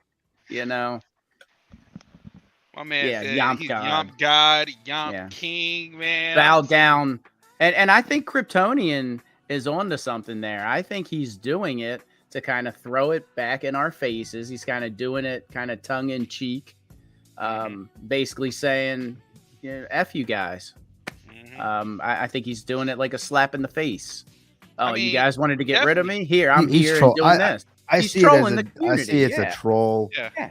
He's trolling. He's Exactly. trolling everybody that's Yep. been going at him. That's what I see. nigga, Brood, he's trolling been Brood. calling- You can't Yeah. stop me. You guys Yeah, can't we've been stop calling it me. a cult. Yeah. We've been calling it a cult, right? Yeah, Like yeah. everybody's been calling it a cult, and then guess what? He pops up, Yomp is a cult. That's funny, So he's definitely trolling us. Mhm. Yeah, I wouldn't be surprised if when Prado comes out with his release date, he puts the release date as Prado just to mess with him. Mm-hmm. I would not be surprised if that guy does that. Is that a message from Nick there? Yeah, it was just posted. I figured since we were given free advertisement to Yeah, man. another project that we could probably talk about ours. So Nick comes up and it's a question. I just lost it. Hold on. I want to make sure. I want to see. Oh, there is no question. I think people were discussing it, and this is his reply. Based on the trouble tickets, it is obvious the sacrifice tracker data may not be wholly accurate. There's a meeting tonight to identify what the issues are and develop a plan to get them fixed. Since these values are what go into the protocol genesis, I'm committing to you that we will do whatever is necessary to ensure that we have 100% of sacrifice vols due fully accounted for. I'll provide updates on our progress and make it a priority to put this issue behind us ASAP. Thanks for all your patience. So, I mean, that's positive. yeah, one of my especially if the wallets info's not said accurate. 0. So of the It 3 says wallets, 0. yeah, I have 0 in one of mine. So I'm like, all right, well, It let's. looks Yeah, like yeah, we should- Jason just did an announcement. You want to pull that up, Chris? Yeah, I'll go get it. I got Actually, it. I Real quick. got 2. I'll pull it up real quick. I'll Alright, pull up the right first on. one.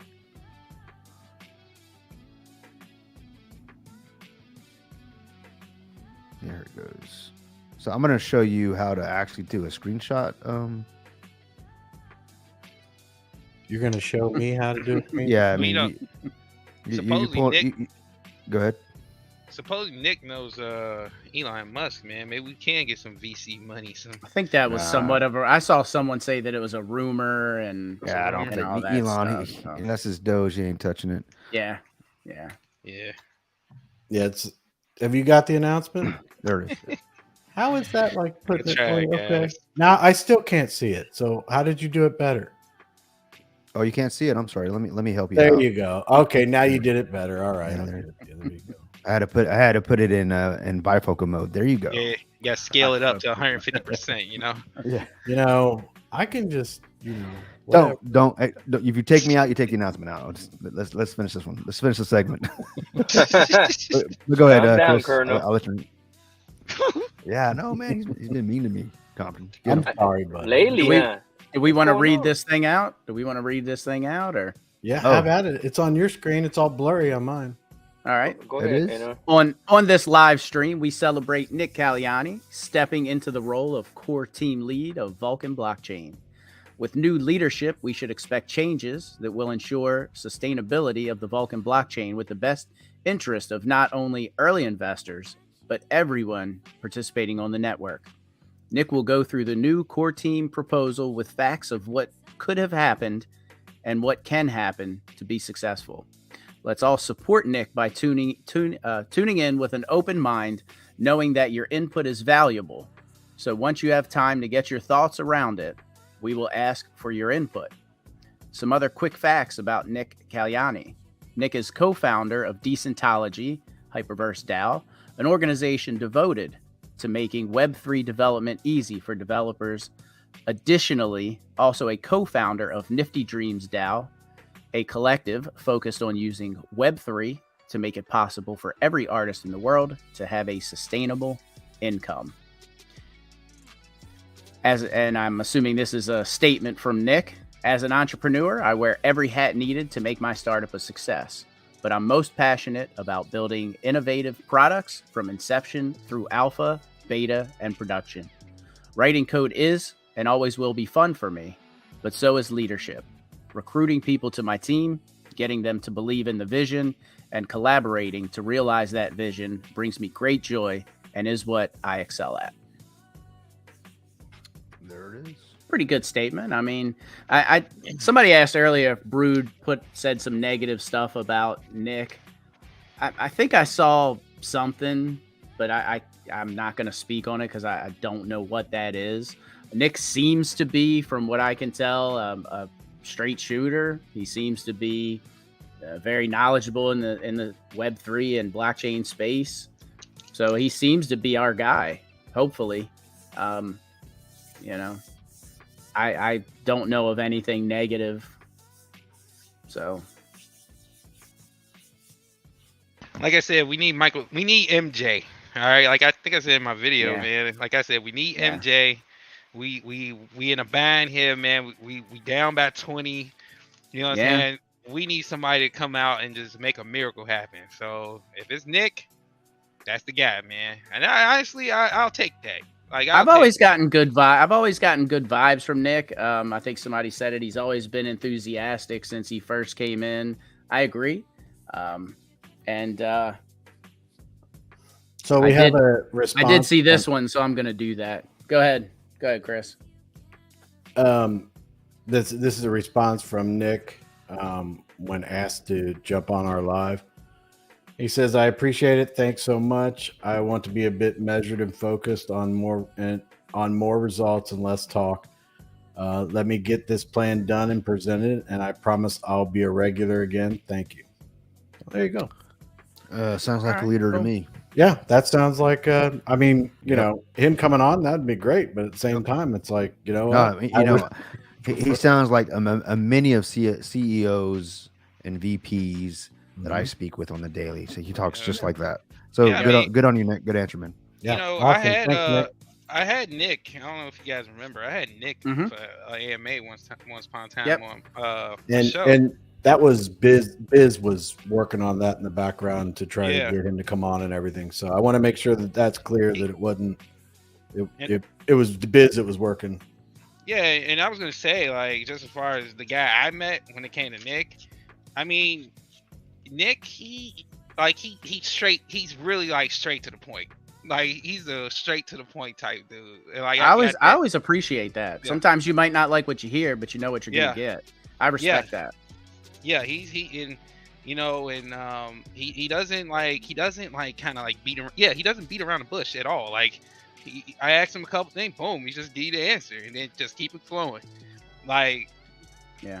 if he's bringing that to Vulcan, I mean, I'm not gonna say, guys, like a miracle is just gonna happen. Like we're gonna be out in the sunshine and everything. We still got a long path ahead of us. I mean, let's not forget, guys, and that's why I still want to press on it, man. Is the question about LP?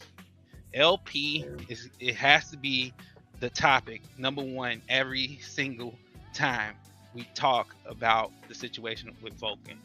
LP has to be first, because without LP, guys, we just out here, and we're not even talking about. We haven't talked about marketing money, right? We haven't talked about a lot of things. So if we're gonna I mean, you can only do so much with just YouTubers, you know. Like you have to put money out there for people to go out there and spread the word in a more direct way. We talking about like Facebook groups, all that stuff, man. And hopefully figure out something, man. But these guys like Nick, he's been in the space, man. So if you in a bind and you need some answers, I think Nick could be the dude to probably get you those answers. Right on. I mean, I commend him just for taking on the shit show that Vulcan has become. I mean, he didn't have to, right? He could have said, "Nah, I'll pass." But he stepped up to the plate. He's going to try and help us out. So we'll see. And I saw something down here in the comments. Ask Bob about Nick's resume. And then after that, Brood said Nick sucks. Hope not. And then we got more like Nick is not what he portrays himself to be. So I hope that's not the case. And I mean, even so. I mean, I'd like to see his resume, of course. I mean, I'm sure it's out there, but sure. Seeing a man's resume is one thing. I need to see results. Yep. I hire many IT guys, right, that come in and they'll show me. A good example is maybe it's been 2 years now. I've hired 2 guys. One's 19, one's 30 something. The 30 something's got a pretty extensive resume, college degreed, a couple of years experience as a IT support specialist. And then I had a guy that just working out of a Chick-fil-A. First real job was working with me or working under me, and now in 1 year, this 19-year-old has brought himself up to where that 30-something-year-old is. Okay, one with the resume and one with the ability to execute. So you could put words on paper, but I want to see the fruits of your labor. I don't want to read about them. Yeah. So I'm going to give this guy the opportunity, Nick, to make it happen. Definitely going to give him the benefit of the doubt. Absolutely. Yeah. And I'll tell you this, what else do we have to lose, guys? Yep.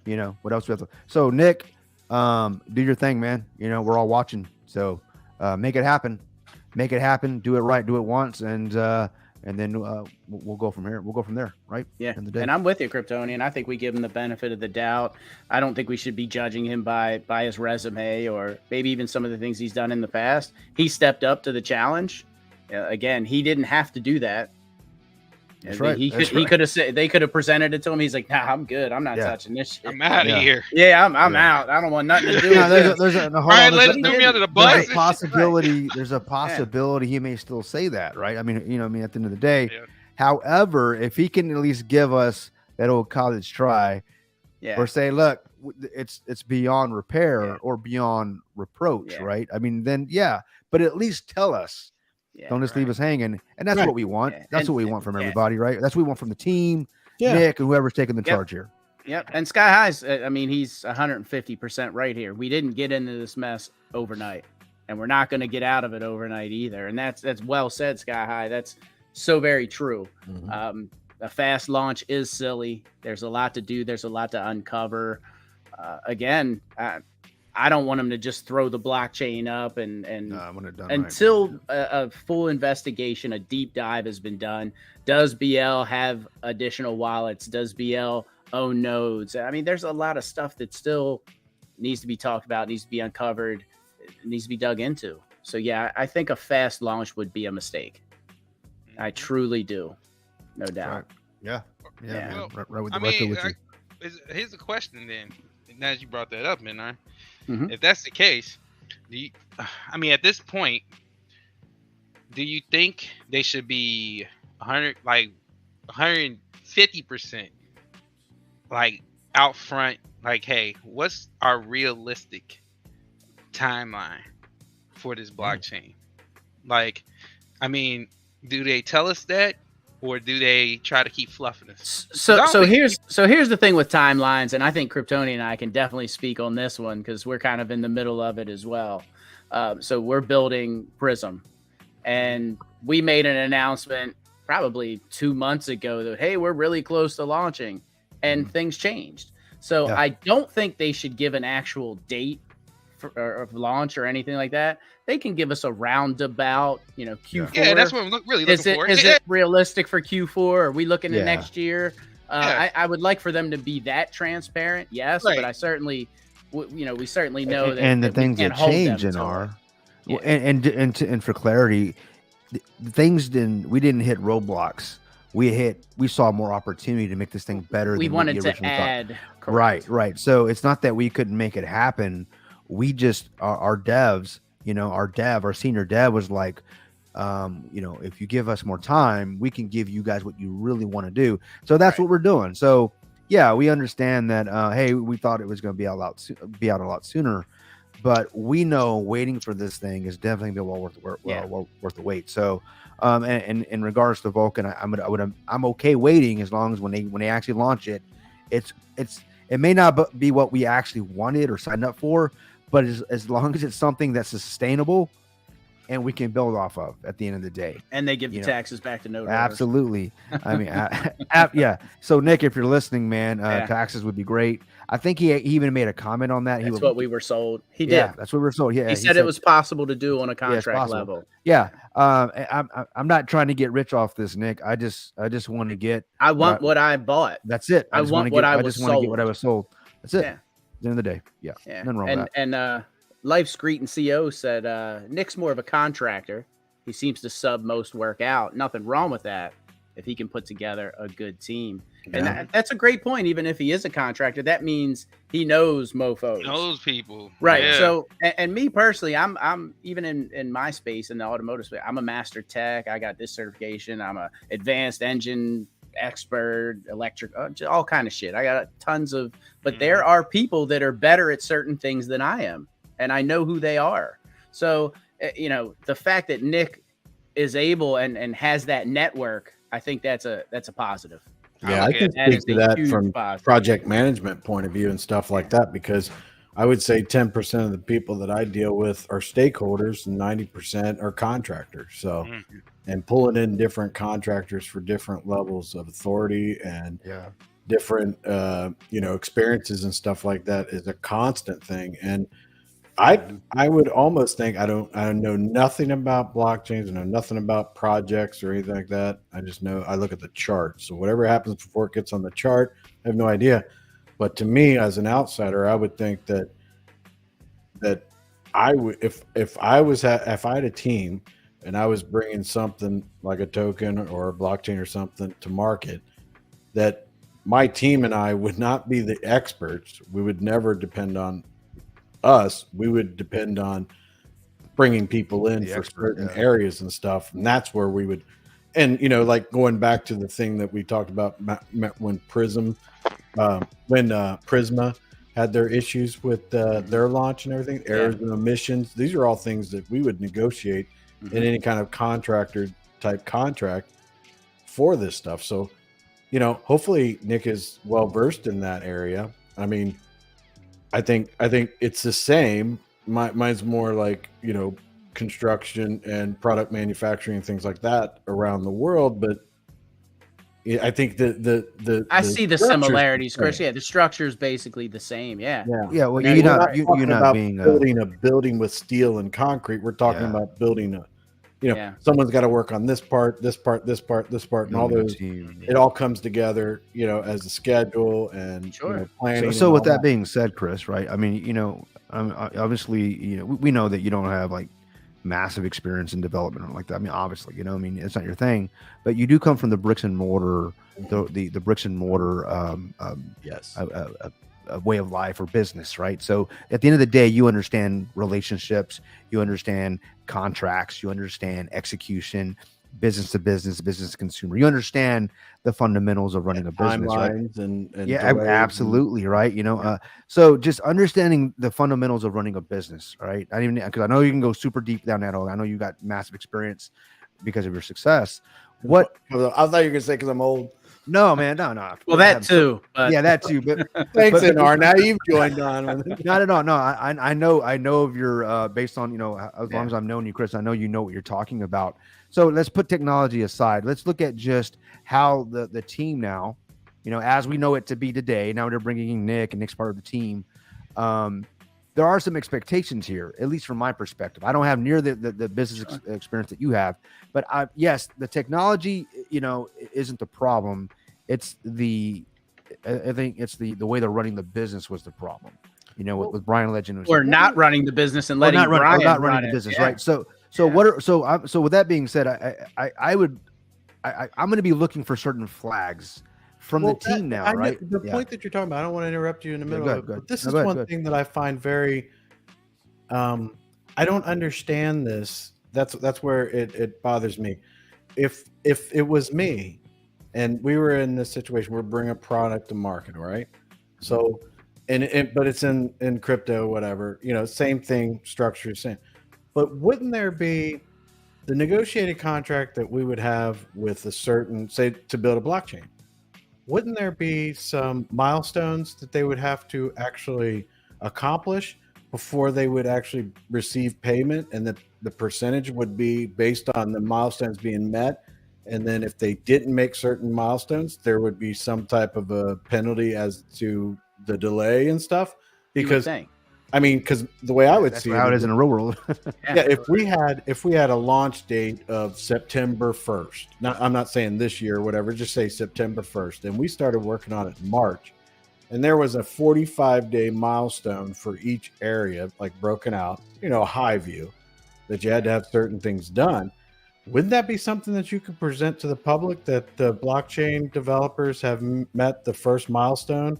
That kind of like the roadmap. And we've released a payment. Here's the payment on the blockchain. Yeah. Right. That's what I'm saying. Is that, wouldn't that Yeah. be the way that you would perform that? Or is this You all would stuff think that so. all has to be held behind scenes No, it so doesn't. that people can't know, what they're doing? I mean, we wouldn't have to know what their milestones were. You wouldn't but have we to get could very be- technical with it. Yeah, right. You could just That's give why a I think it's general. weird. Well, Because with property you take flex, that's out- what we're going to be Yeah. doing. Yep. Well, when I he understand takes out money and those if you look at the previous announcements in the safe, he took out money repeatedly, several times. I shouldn't say repeatedly.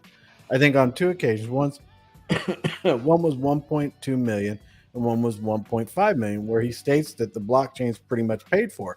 Yep. And I was like, and my thought was that is about the dumbest thing you could put out. I would never put something like that out. Agreed. First off, I would never take, if I had $1.2 million and I had to pay for a blockchain, the first thing I would do is I would put it in some type of earn something off of it. All right? So then I would take that and be like, okay, we got the money, but we don't want to pay them all up front. So we're going to put this money into, something that's an escrow, some yeah, type of escrow. but something that could earn a yield, so Sure. that you could earn a yield off of the fact that if you had milestones that weren't met, the yield that you would earn off that money for the 6 months or whatever, which would You're describing property flex. and then what you would do is you would take that yield that you've earned, and if you have any problems that you have to pay contractors because there's a delay in some certain areas, you can reimburse those, and then you would go back to the milestones and be like, look, you didn't make this one, so we're going to dock this certain amount. That's the way I would do it in any kind of situation. But I find that weird that these were done 2 different times. It was withdrawn and everything like that. So, and my thinking, and the way Nick announced it, is the way that I would have done it, because he was saying like the amount of money that they were paid were set up on some type of a schedule, and I'm like, okay, that's where I think it would be. So that's why I believe more in what Nick is saying, and I'm very excited about it, because he seems to talk a little bit more of the language that I would understand. Yeah. But I have no idea what it takes to do Yeah. a blockchain. Well, interesting what you're saying that, because the guys in the Brew Discord and discourse like that one, that's all they were asking for was accountability. Show me where you put the money. That's you're it. saying you're saying Yeah, that's Yeah, where that's is it? all. Yeah. I remember they would hit me up all the time, bro. Just ask them where the liquidity is. Ask them this. Ask them this. And I'm like, so I think you're right. You're absolutely right, Chris. 1,000%. I think what's happened is, in my opinion, it was moving so fast for say Brian, the team, and for us. Oh my God, blockchain now that no one really was paying those that actually had the I would say the attention of Brian Legend, like his full attention. I'm talking about the influencers like the Prados. It should have been someone like a Prado. Hey man, where's the money going? Because he had such a huge, massive following that the communities he's asking me to ask you, show us some transparency. Maybe it would all come out. Maybe at that point, okay, we're going to show you exactly what you're saying, Chris. Here's a roadmap or whatever. I mean, not just a roadmap, nice like graphic on a website, which they showed us, but actual a little bit of more transparency, and that's exactly what the Brew guys are asking that's for. the whole thing that I'm thinking is I don't understand all this the blockchain stuff, but I do understand like if I bring in a something like that. So wouldn't that be the way that you would want to do it? Because if you had a milestone, if you announced to the public, you said, okay, we set up the contract to build our blockchain. We have 5 milestones. They get it paid a certain percentage as long as they meet that. Then you could have some huge event like, the blockchain has hit the first milestone. Here is the payment on the blockchain or whatever, or here's the money that's sent to make the actual payment in fiat or whatever that is.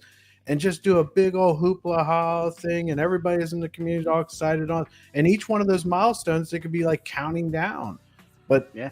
And that's the point that bothers me about all that, because I don't understand. That's kind of the point of a roadmap to a degree. Right, and you would like tie it into the roadmap. Instead of it being a milestone payment, be like they're doing all this, and this, and then when they hit it, not just to check it off on a box on a web page, but here they've hit this part. Here's the payment for what they're doing on the blockchain and all that kind of stuff. That's what I would think that you would want to do to make a legitimate, like we're making a legitimate token, coin, whatever. Here's what we're paying along the way and all that.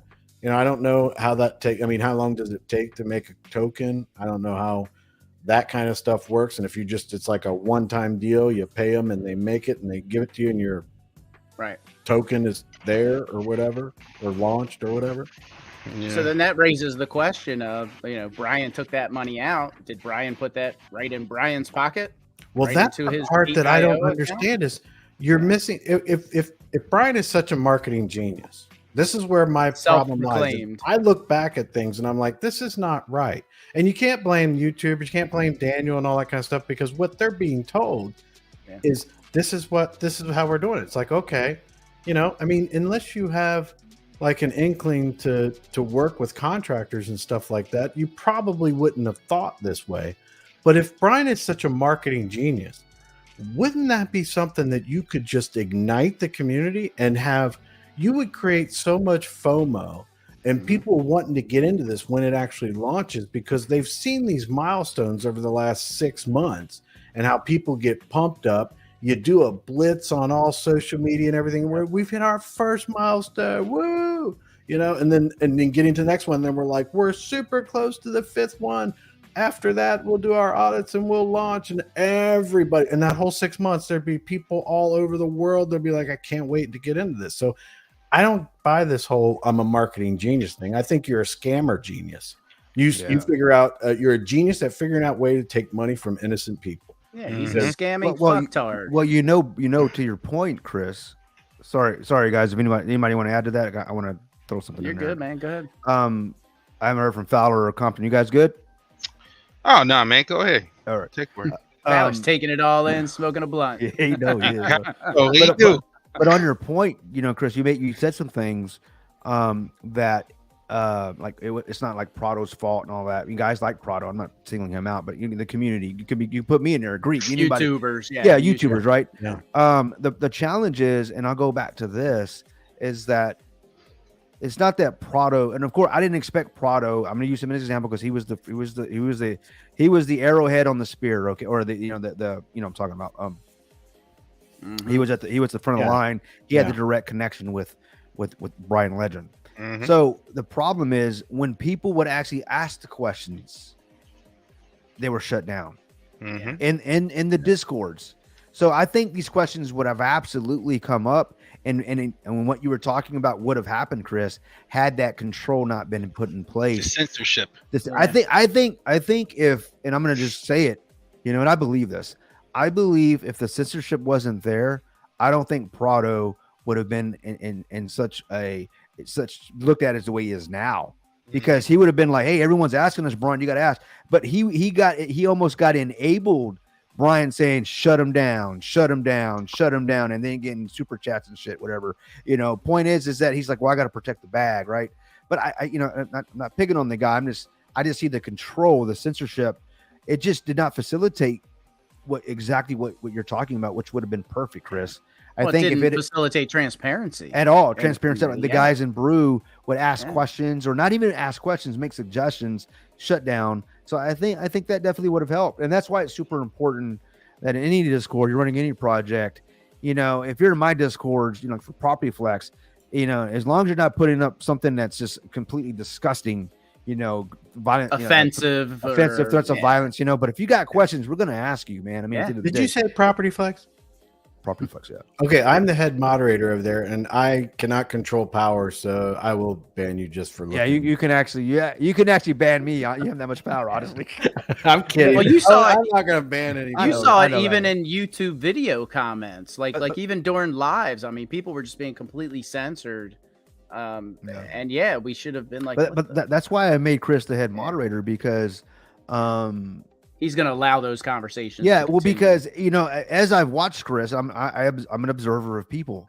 As I've watched you this last 8 months, Chris, right? It's been not long since I've known you, and I've maybe like exclusively maybe the last 5-6 months. We on lives or anything, but I've watched you when you popped in the community. Your temperament, your approach, the way you logically deal with people. I mean, it's much respect to you for that. So I absolutely want someone like you, the ability to actually have a real conversation with a human being. You know what I mean? Hear them out and engage with them. I want that in our Discords. I do not want shut them down, ban, and that's why you're the top guy, because you have brought that to every live I've ever been on. So and I hope people follow suit, because this is what's needed in the community. Yeah, because I mean, Yeah. even like with Daniel, with everything that's happened, all that stuff, we need that communication. We need that. What Daniel does is valuable. What everybody does. You can't have a better example.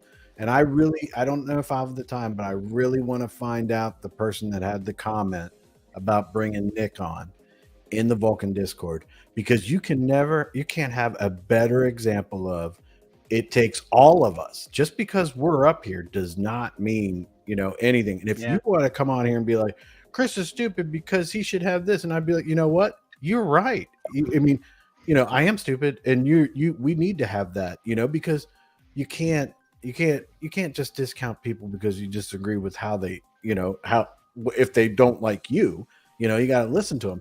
And someone in the Discord, I'm telling you, somebody, I don't know where the team can, maybe later on could tell us how they came up with the idea about Nick, but I saw someone in the Discord mention that. I've been seeing a lot of good ideas flying around, and whether or not they're feasible. This is important too, because that person is not like I think I would have remembered their name if I had seen it before, but they might be important, because I didn't even know who Adrian was, because I was like, I don't know who this Fox or whatever. I don't know who that is. Fox's Den. Yeah. So I was like, I don't even know. They may be someone that's been around for a long time, but I don't recognize the name. And they could have been like, just joined the Discord in like a couple of weeks or whatever, and it sacrificed last year, and they came up with this idea.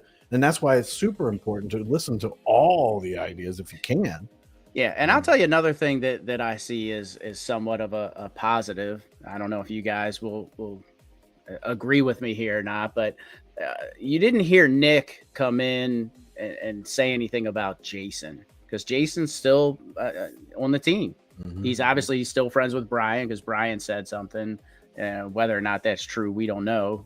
Brian likes to run his cock holster, but So, but to me, just the fact that Nick didn't say, anything about Jason was never brought up. That gives me a little bit more confidence. Just not Yeah. saying anything Ditto. Yeah.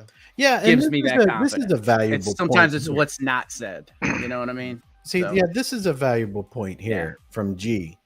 When people have names on here, I'm like, is G your name, or is that just you're just completely anonymous? You don't want anybody. He's just a spot. Okay. That's For the oh, there we go. But he says, how can you feel comfortable to invest in a new project if you might get shut down? And that is exactly right, Yeah. man. Everybody, we don't need to be shutting down anybody, because you know what happens if somebody comes in and they're filled with hate and everything like that. It probably had nothing to do with you, had nothing to do with what you're talking about and everything. And you can easily bring them to see that you're just raging on us for no reason. This isn't us, and people see that. But they come in with like a legitimate question and concern and very upset, and if you talk with them and they still believe that they don't want to, that's fine. At least they know the truth, or they know what the plan is, or everything. And that's the better way. But someone's going to read that doesn't comment, that never comments, that never doesn't watch any YouTube or Twitter or anything. They just come in the Discord, they read the comments, and they're out. And they're going to read that, and they're going to stop, and they're going to be like, oh, wait a minute. They're answering the tough questions. Yeah, no doubt. And I think the only time that there should be censorship is if it's something that's offensive or nasty or attacking someone or it's just things along. But those conversations need to be had. Those tough conversations need to be had and not shut down. You're 110% right. That's why I like the policy that the Broodfi Discord has. They're like, if it's offensive, it's bad, we're going to shut it down. But if you go in there, and you can go into Brewfight and get yourself banned. Be a complete jackwagon, dude, and say some stupid things and things that you shouldn't be saying anywhere, and you're gonna get banned. I mean, pure and simple. And you got to be respectful. You should be able to have a conversation and be respectful. Yeah, and you shouldn't have a voice anywhere. Yeah, if you're treating people that way and doing that kind of stuff, you shouldn't have a voice. And I agree with that. But you should have. So, since I got you guys up here, and I've said this before, but I strongly believe we need to really this go around as we starting to, it seems like Vulcan is starting to get on the right track and stuff. Well, at least it's starting to move that direction. We need as influencers, as us, trying to get the word out, trying to, get things back on the sentiment side on the right path. I think we strongly need to kind of shift our base, not our base, but our mode of communication to Twitter Spaces. I just went to get the blue check mark. That's not a bad idea. I think that would help us. Yeah, that would help us do something like get it out to reach out and more exposure. What do you say, Kirk? Are you talking to me? I get you. No, so for that Twitter space and everything. Yeah, hold on. I'll tell you what I said. So everybody, Chris just got the blue check mark. I didn't get it. I'm looking into getting it. Oh, he's got all this Bitcoin. All these coins he's sitting on right now. And he can't afford $9 a month to get him a blue. Whatever, bro. It's all good. Hey, I got a discount, so the senior discount. No, I'm just joking. Oh, I do have the blue check mark. Oh, you should. Wow. Yeah. Cool. Yeah, I agree with you, Fal. I would definitely like to do the Twitter Spaces. Yeah, that's what I want to get it for, because I want it to be like. I see a lot of people doing the Twitter you Spaces don't know and the who is crypto jumping there, project man. space. Yeah. Right.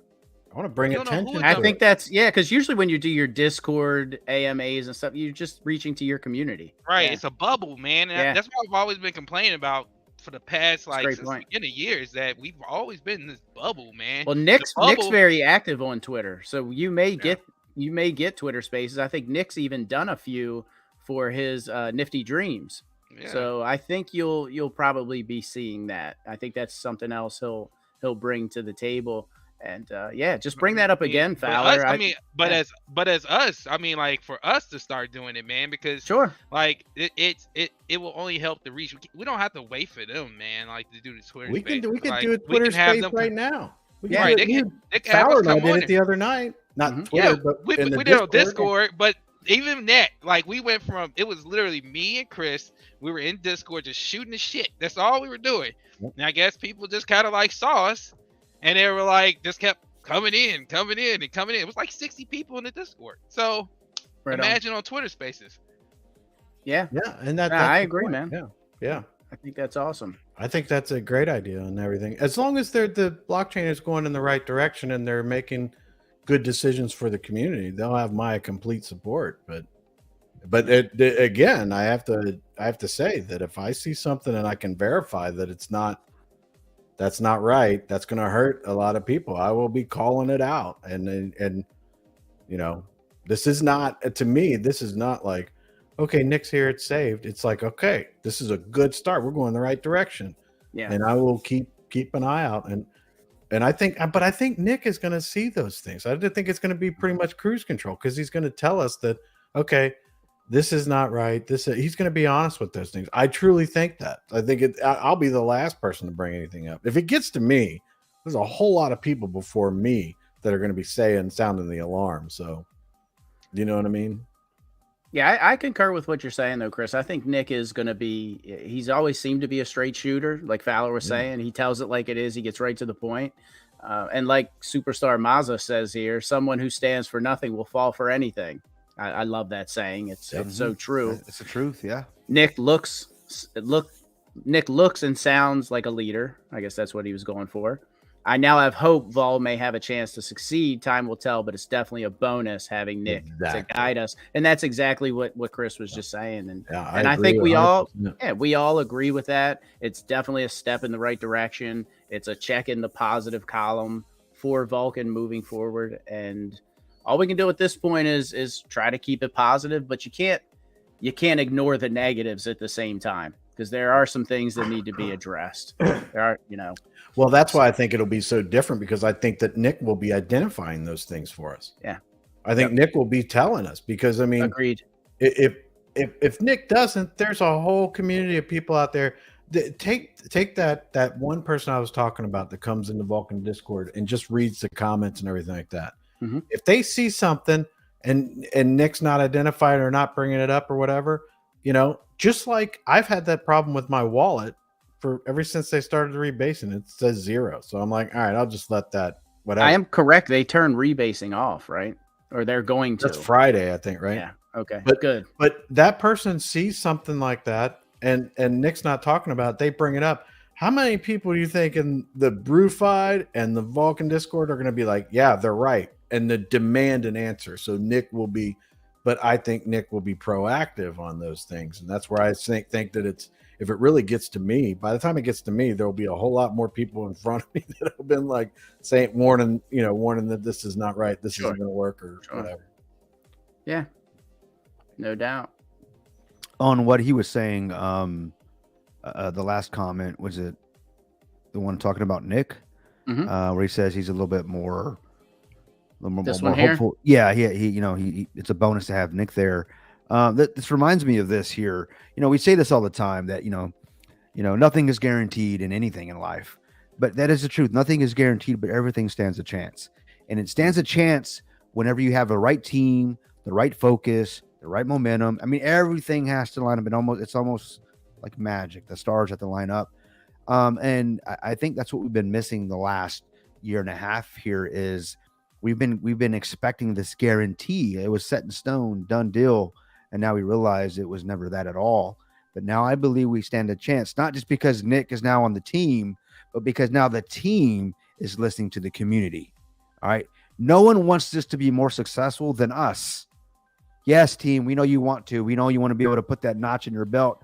I built a blockchain, made some money, changed lives. But we as a community want to be able to say we got into something that was nothing, and now we all are doing well. And we want to be able to share this with leave legacies, whether monetarily or just like, hey, I know crypto, I got part of a blockchain, and be able to, if this is successful, the community is going to be the best. We're going to be your biggest fans. Imagine the thousands of people that have invested in this thing, and it does well, and it doesn't have to do great. It just does well. All right. We're going to be your biggest fans. we're going to get the word out, and he goes right back to Onus, and then Yes. the rest is history. Especially Yeah. after this shit show. Yeah, absolutely. You know? You just heard it here first, guys. Kryptonian say he believes in magic. Did you guys hear that? I didn't want to bust in there right. I didn't say right, I didn't believe you in said it. magic. Yeah, he said it'll be magic. Yeah, just like I magic. said it would be basically, like if magic. Vulcan comes back, guys, he said he believes in magic. So there you go. We Oh, finally shit. got him. We Puff got him, puff guys. pass, bro. Puff puff pass. Come on, man. I don't believe in magic. And now I believe in Isn't that a song? Do you believe yeah, in in the magic? 80s it was. Yeah. And you were like 30. So yeah, I guess you remember this. I've gone way too long without removing. I couldn't do it anymore. It's about time. It was about time. Yeah. Yeah. You brought that on. Yeah. It was but, about time. I don't believe in hocus pocus magic. No, I don't. I believe in witchcraft, which is completely different. So completely different. But I know this is Wednesday, but we're not going to get into that. I think we're having a good conversation about other things. So Yeah, let's Yeah. not go down that road. let's not go down that road. But You got me like looking at moonlight. I'm like taking a break from like work and hey, all you've got to do research is ask me to send you something, and I will. Unfortunately, I'll do two things, stuff. Chris. Listen, you open the door. Let me, Chris, I'm let gonna me do two go things through for the you. Rabbit hole. One and figure is- it out on my own. One is I'm gonna pop a cherry, and the other thing is I think I'm you're gonna blow late your for mind. that. I'm just saying. I could send you some things, and you're gonna be like, "Damn it!" Did you on a completely unrelated note, Uh-oh. did you guys see that Biden locked up the JFK material? Yeah, I find that weird because Me too. like, isn't everybody that's connected Yeah. to anything and they're all passed away and everything? Yeah. There's nobody alive anymore that would, be implicated. Or I saw Or somebody had a SEO, man. point that they said that the Wow. only people that would be implicated would be a government organization. So of course, of Mhm. course. Yeah, that's weird. yeah. So I think he And locked it up for that's- another 60 years or something like that. Yeah, My but you know God. what? And then I also go back to the whole thing that when Trump was in office, why couldn't he couldn't he have done it then? I mean, He is did it Area 51. Yeah. no? Yeah. Yeah. He unlocked all that stuff. Why not? So I'm shocked. Do you believe in Area 51 there, Fowler? Listen, Well, man. I know Area 51 exists. And I believe in magic, bro. And I'm the Look, I'm no, the nut, look. you know? I know No, I Area don't- 51 exists. Yeah, It I know ain't- Area 51 exists, but I don't know What's what in there? Yeah, Yeah, what's no, in I- there? Totally different word. Same. Yeah, I agree. No with idea. 100% with you. I'm just. I don't want to know. As a matter of fact, All right. I don't know. I don't. I'm just trying to build a blockchain, bro. I ain't got time for that shit. Right. Right. Yeah. Yeah. I did have a few people message me in my DMs about the show we did on Monday, where Chris, talked about some of his trading strategy and stuff like that, and I had a lot of positive feedback from that. So that was a good one. That was definitely That a was good one. Yeah. Yeah. That's, Yeah, we won't get into strategies on here because obviously it's this is not financial advice. We're not. I'm Right not. on. It ain't me. I'm not licensed to do anything. But what we can share with you guys is maybe the principles that drive our strategies, or the principles that are behind our strategies. 110%. And those things are free. I can send you some books. Throw some quotes at you. But 110%. yeah. So I mean, Yeah, man. and if someone wants to get on a one-on-one with you, I know that Conforment's working on some stuff. So Conforment RM, man. So Definitely be on is. the lookout for that Joker. Yep. He's got some stuff, man. So that's the guy right there. Agreed. And one thing I think Khan even brought it up. We didn't talk much about it, but one thing, if you're trading crypto, especially day trading, even Forex, you're going to incur losses. It's going to happen. There's nobody that has a 100% win rate. So make sure you take advantage of things like stop losses and try to minimize your losses and try to keep the emotion out of it. Yeah. I mean, in the big picture, you want to use the trailing stops. So that's probably your best bet because if you are getting into a trade, when it comes to crypto, I have not been able to successfully follow most of these charts because now the big ones and stuff, they seem to be relatively okay, but I can't even. Your smaller project, well, that's because man, they're the manipulated market cap and is just it's just too Yeah. much. But when you're doing like Forex stocks and stuff like that, if you're in a trade upside down, if you enter a trade upside down, you need to stop immediately, Right. sell that position, and go back to to basics because you should see a minimal amount of loss in beginning trade.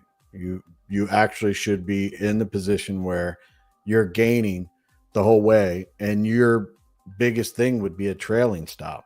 So you would be in the trade into a reasonable amount of profit right away, and then you would set up a trailing stop that if it just keeps going, you're going to do fine. But if it's swinging It back starts and to forth, pull back. Yeah. you're going to be in profit when you get out. So, I mean, there's a lot more to that. That's just a big view, but trailing stops would be something that, and if you're looking for just a stop loss, if you're putting in a stop loss, you're going to get wrecked. You're going to get wrecked. I mean, you want to put in a stop loss, but it really wants to be like something crazy happens in the world. And it- don't always rely on them Right. if you do use them, because I've seen, things fall so fast it just misses the stop loss. Right, you and get people will really go wrecked into over it. Yeah. like there'll Goes be right through it, man. there'll be a back news through or it. something like that. Yep. And they'll go right into it, and bam! As soon as they go into it, it gets dropped. It drops down, hits the stop loss. They're out, and they're like, "Oh my god, this is a scam!" It's like, wait, you didn't take everything into consideration. You entered probably a little too early. That kind of stuff. But figure it those out. things on are your own. tools. They're tools. Yeah, right. But you gotta pay attention, and again, remove the emotion out of your trading. Yeah, no doubt. study Have you it. Figure it have you out. ever traded with a prop firm, Chris, in A like what? Forex? A prop firm? Yes. Okay. Yeah. We'll have to have some combos backstage at some point. That's going to be one of my next goals. Yeah, I this was a while ago, Okay. so I don't think I would probably I don't have much good to say about it Yeah. All right. at that We'll time. talk. So maybe they've gotten better. I've stayed away from them. We'll talk. No doubt. Awesome, guys. We've been going for damn near 2.5 hours. Yeah. You guys have any questions for us out there still listening to us? We appreciate everybody listening. I think this live was I mean, typically we go all out and get stupid. At least I do. And they let me do it. I see the strategy. They let me get all stupid at the beginning, and then they bring it home, and I have nothing to say at the end. But definitely, we're always going to have things to talk about when it comes to the projects that we're in. We got Prism Chain. We got that Prism Chain about to launch here, not tomorrow, but we're working on it. Property Flex. These are the ones that NR and I are working with, and with teams and everything. And then of course Vulcan. We want Vulcan to be successful. I mean, and time will tell. Time is running out, and but at the end of the day, let's take it one day at a time. It's a huge ass elephant that we've got to eat one bite at a time, and so we can't have it all. We can't just eat it all at the same time. We have to be able to take a bite, digest it, understand what's happening. And that's how, can you imagine what we're feeling right now? Like the anxiety of like, where's my money? Where's my investment? I can't even imagine with the team the team has been left with, the stress they're under. I mean, I can't imagine it, because the reason why I care about what they're going through is because they're still here. They haven't disappeared. Right. They could have just shut the shop down and be done with it, and then we'd be having a different conversation. So let's give it one more day, and then tomorrow another day after that. Let's let them put this thing back together, see what they have to say, and we'll take it from there. And be prepared for some changes. Yes, be prepared. Some you might love, some you may hate, but there's going to be some changes. But know that those changes are necessary at this point to make this thing happen. I want a 20-year plan. Is what I want. Exactly. Hell, I'll take a 10-year plan. I can make 10 years. I can make 4 or 5 years work. Just show me a plan. That's all I want to see as a plan, and I'll be okay with it. So I'm gonna at least personally, I'm gonna give them the opportunity to do that. There is some motion now.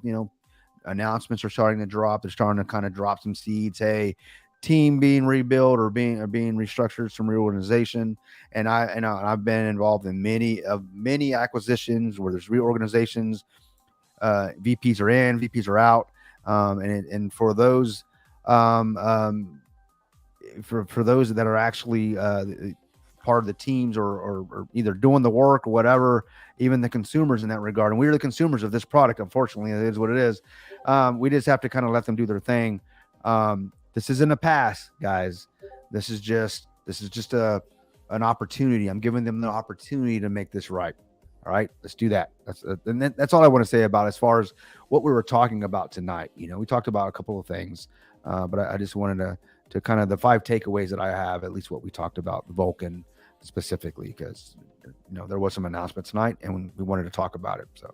Sure. And I think things are moving in the right direction. I think Nick is definitely a big positive. No doubt.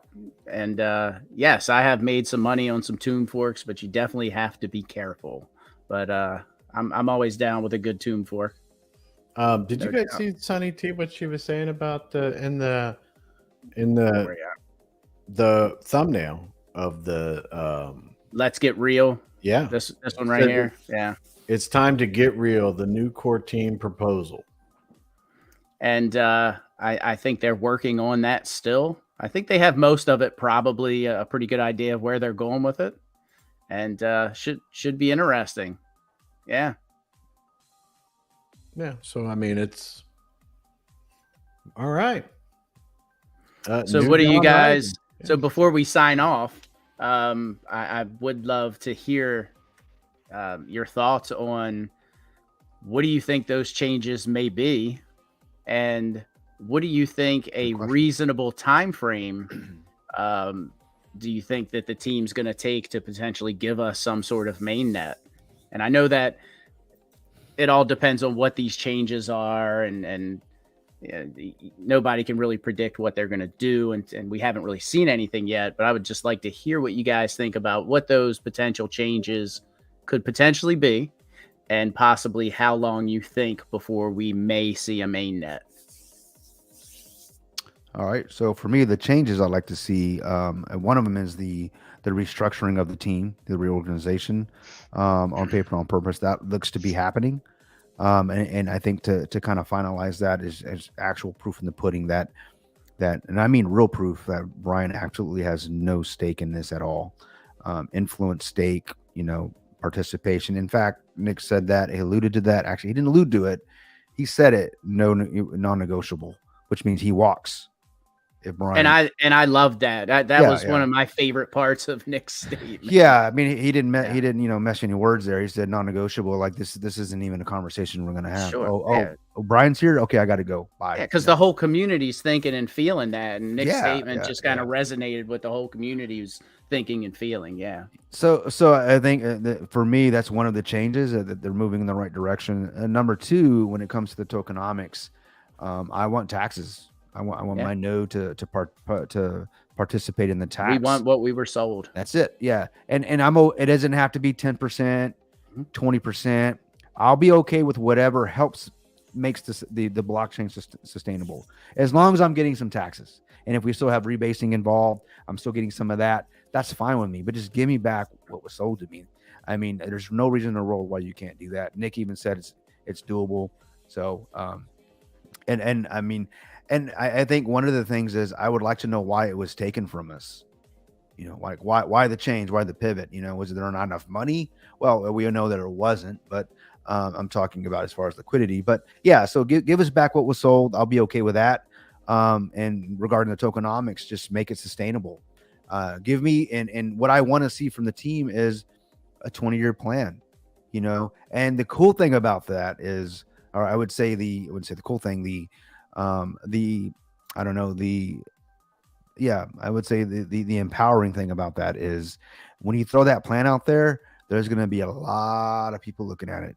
Oh, people are going to scrutinize it. People are going to love it. People are going to hate it. Right, people are going to scrutinize it. Yeah. And as long as the team, what I want to see is like guys, even from the brew guys, in discourse like that one, is when they see this plan and they go, I don't like it, but it could work.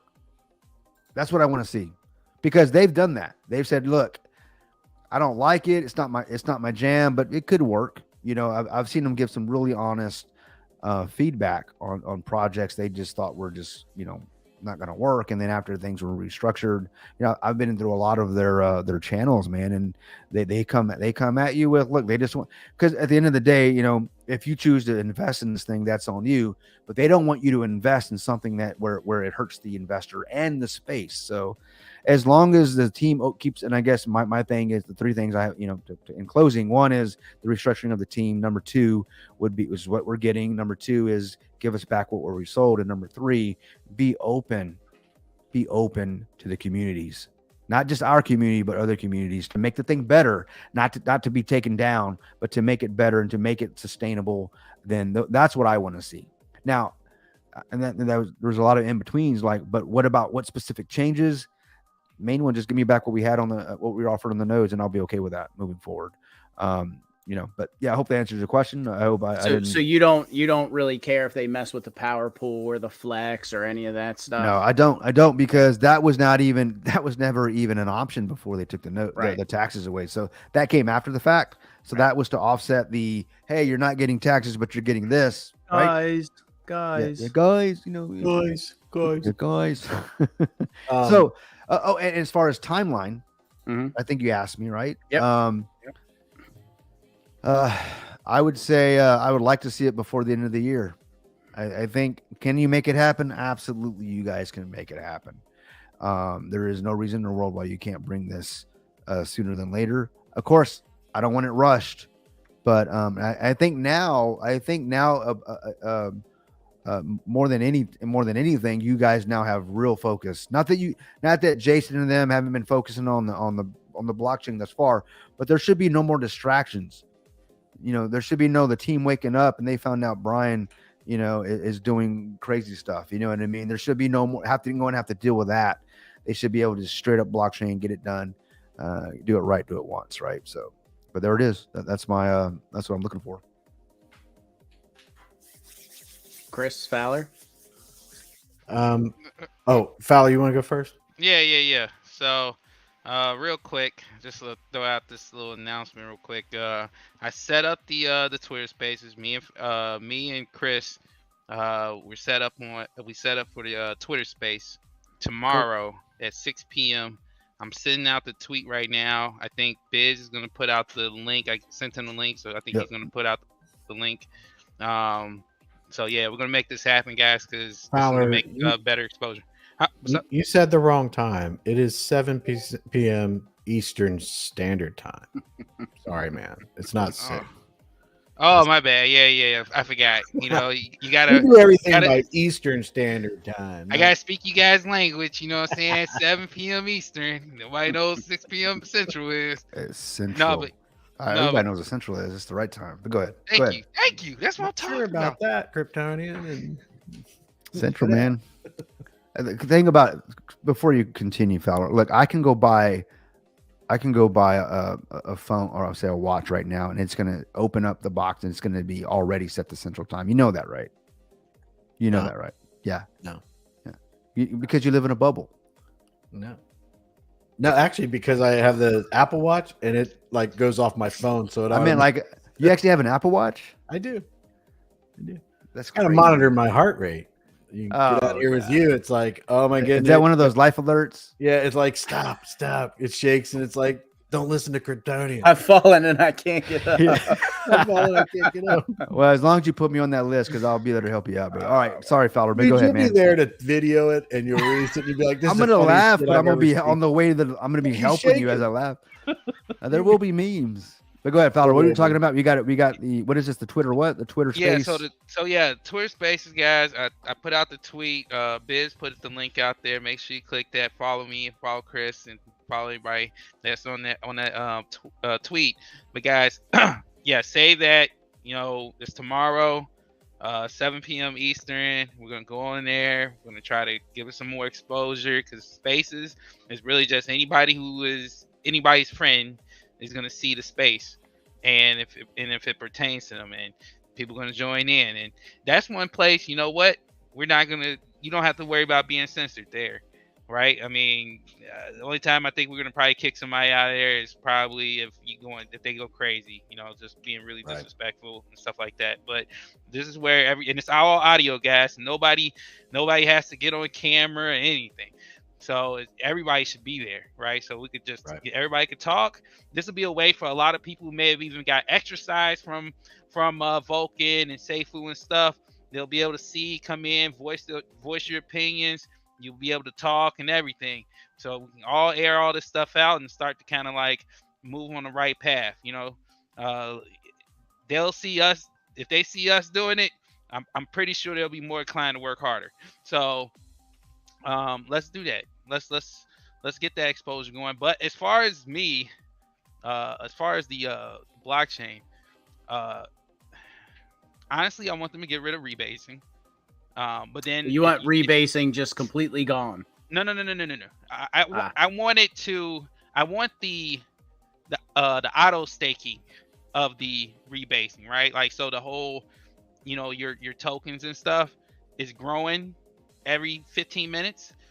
I don't want it. I don't want it like that. Me personally, if I could have it my way, this was how I would have it.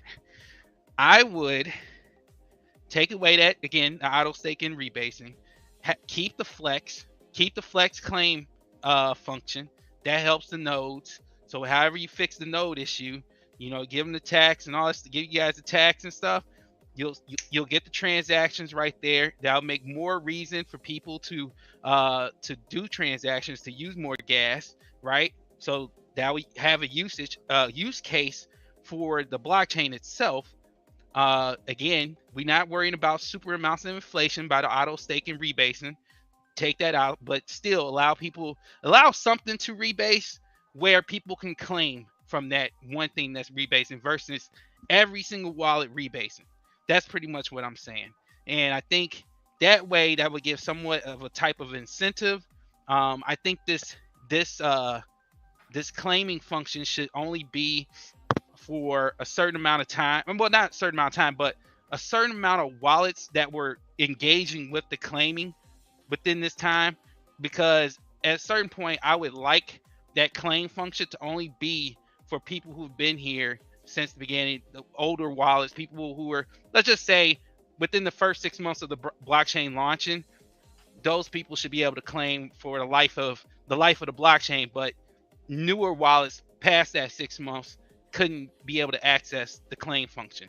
So that would make it more of a almost like a thank you, almost like you guys who've been here. You're rewarding your you're loyal. Yeah, you're loyal. The people who stuck with you, right?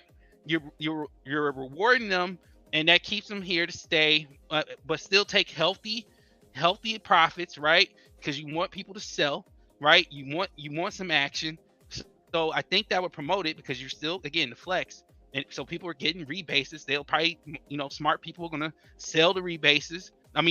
Sell the flex and, and keep building all the bag. Things don't have to change too much. It's just you would, by taking that rebasing down, the auto staking rebase for everybody's wallet, that would at least, I think, lessen the blow of inflation that we would be incurring on top of our head starting on day one.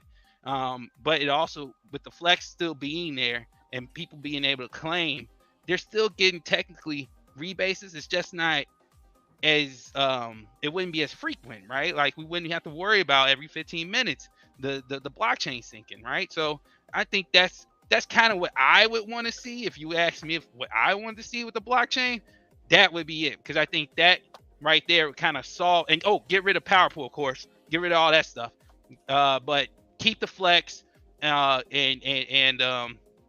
give the node owners their tax, so they'll have incentive to maintain a healthy secure blockchain. And then on top of that, again, keep that flex that gives everybody a incentive to interact with the blockchain, right? That helps the node holders again, and and by that, again, that rebasing being taken off of auto staking, you won't have to worry about every 15 minutes the blockchain sinking that much lower. So I think that would be the most efficient plan if it was me. Right on. Chris, what you got, brother? Well, I mean, I could think of a lot of things, but honestly, I mean, realistically, I guess we got to see more and everything. What can they keep and what do they have to get rid of? You know, I mean, I'm not that smart when it comes to this. I don't know, what the feasibility is for, and I saw something about proof of stake and things like that. I don't know what, I honestly don't know what that would mean. Like what are all the things? And that's why I guess I'm waiting for Nick. What are all the things that we're going to need to discuss and talk about what we can keep, how we would change and all that kind of stuff. So, I mean, I would like everything to be the way that everybody thought when they sacrificed, got their nodes and all that stuff. But then again, I'm also like, can that be possible? Right. I mean, you're talking to the wrong guy over here, man. I don't know what that means. I mean, what you would think that the nodes and all that stuff would be very important. I mean, honestly, if you think about everything, because like the small investor who couldn't get a node, you want the flex, but then at the same time, it's like, I don't know. I can't say one way or the other. I think all of it has to be one of those things that, will everybody be happy? I mean, I will say it's really hard to make everyone happy all the time, right? Yeah. It's damn near impossible. So, yeah. I mean, it's one of those things that you're like, if this was all feasible, right? And we had, like we talked about previously, milestones, stuff like that, where we could actually track all this stuff as we were going along. I mean, this would have been a done deal, right? So Yeah, was this something that could have been done all along, or this was just a big scam and you weren't able to, the nodes weren't able to make the taxes and their flex and power pool, all that stuff. None of this stuff was legit. Like it would have never, and we were. Yeah. One thing I would definitely like to know, not to cut you off, Chris, but I would like to know if they do get rid of anything, I would like to know, is it because of what Brian did and now that we have low liquidity? Yes. Or is it because it just wasn't doable and Brian was using it as a ploy to kind of take money away from us? I think that's kind of what you're getting at. Right. So yeah, I would like for that to be disclosed. Is it just not feasible, or can we just not make it function, or do we have to get rid of this because now we have low LP and it's not sustainable because Brian took money, or because we're in the situation that we're in? So yeah.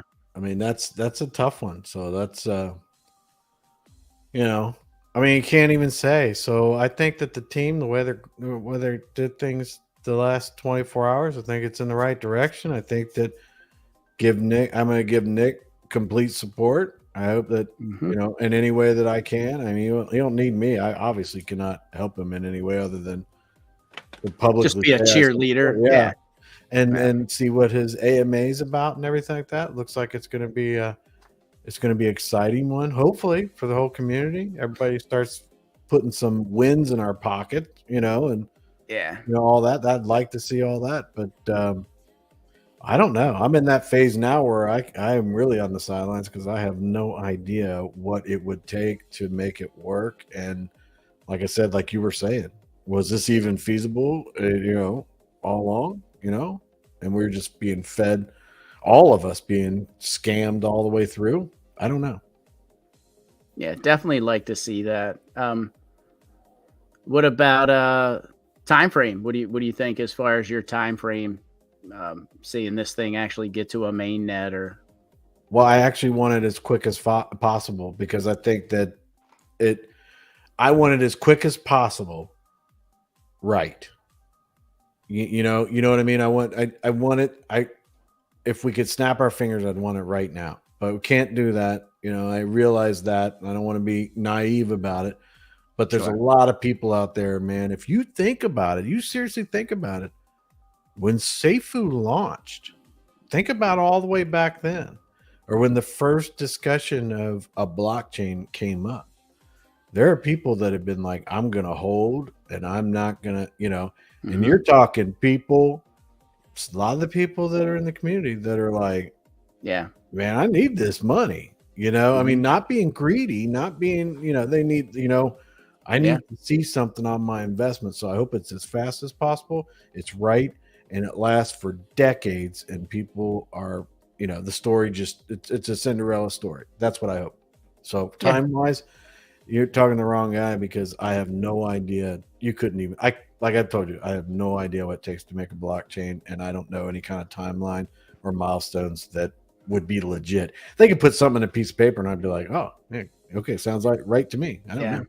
I do think your suggestion of the timelines or roadmap tied in with it, I think that's great, and I hope they are listening. I hope somebody listens, hears That would be so much, and moving forward they do build so that. much off of it. Yeah. You could, I mean, Yeah. because the deal is, what we want is we want a working blockchain. We want it to have as many features or all the features of what we were promised. All of us do.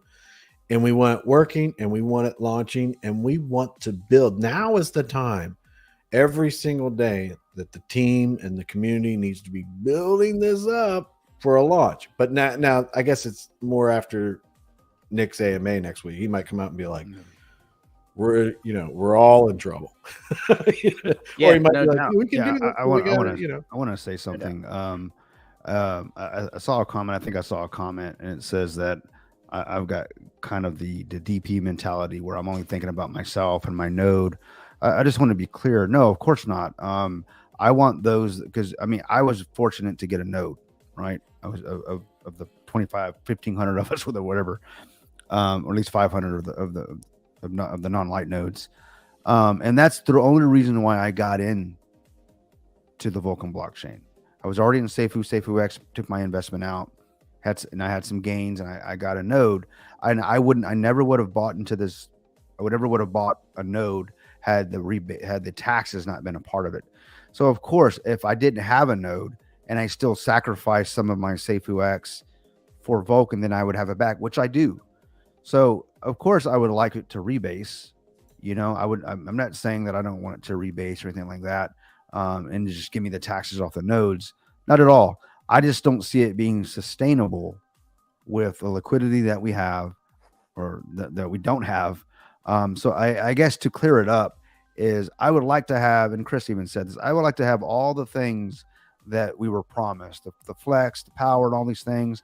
But if the math doesn't make sense, then it just doesn't make sense. It's not going to happen. Right.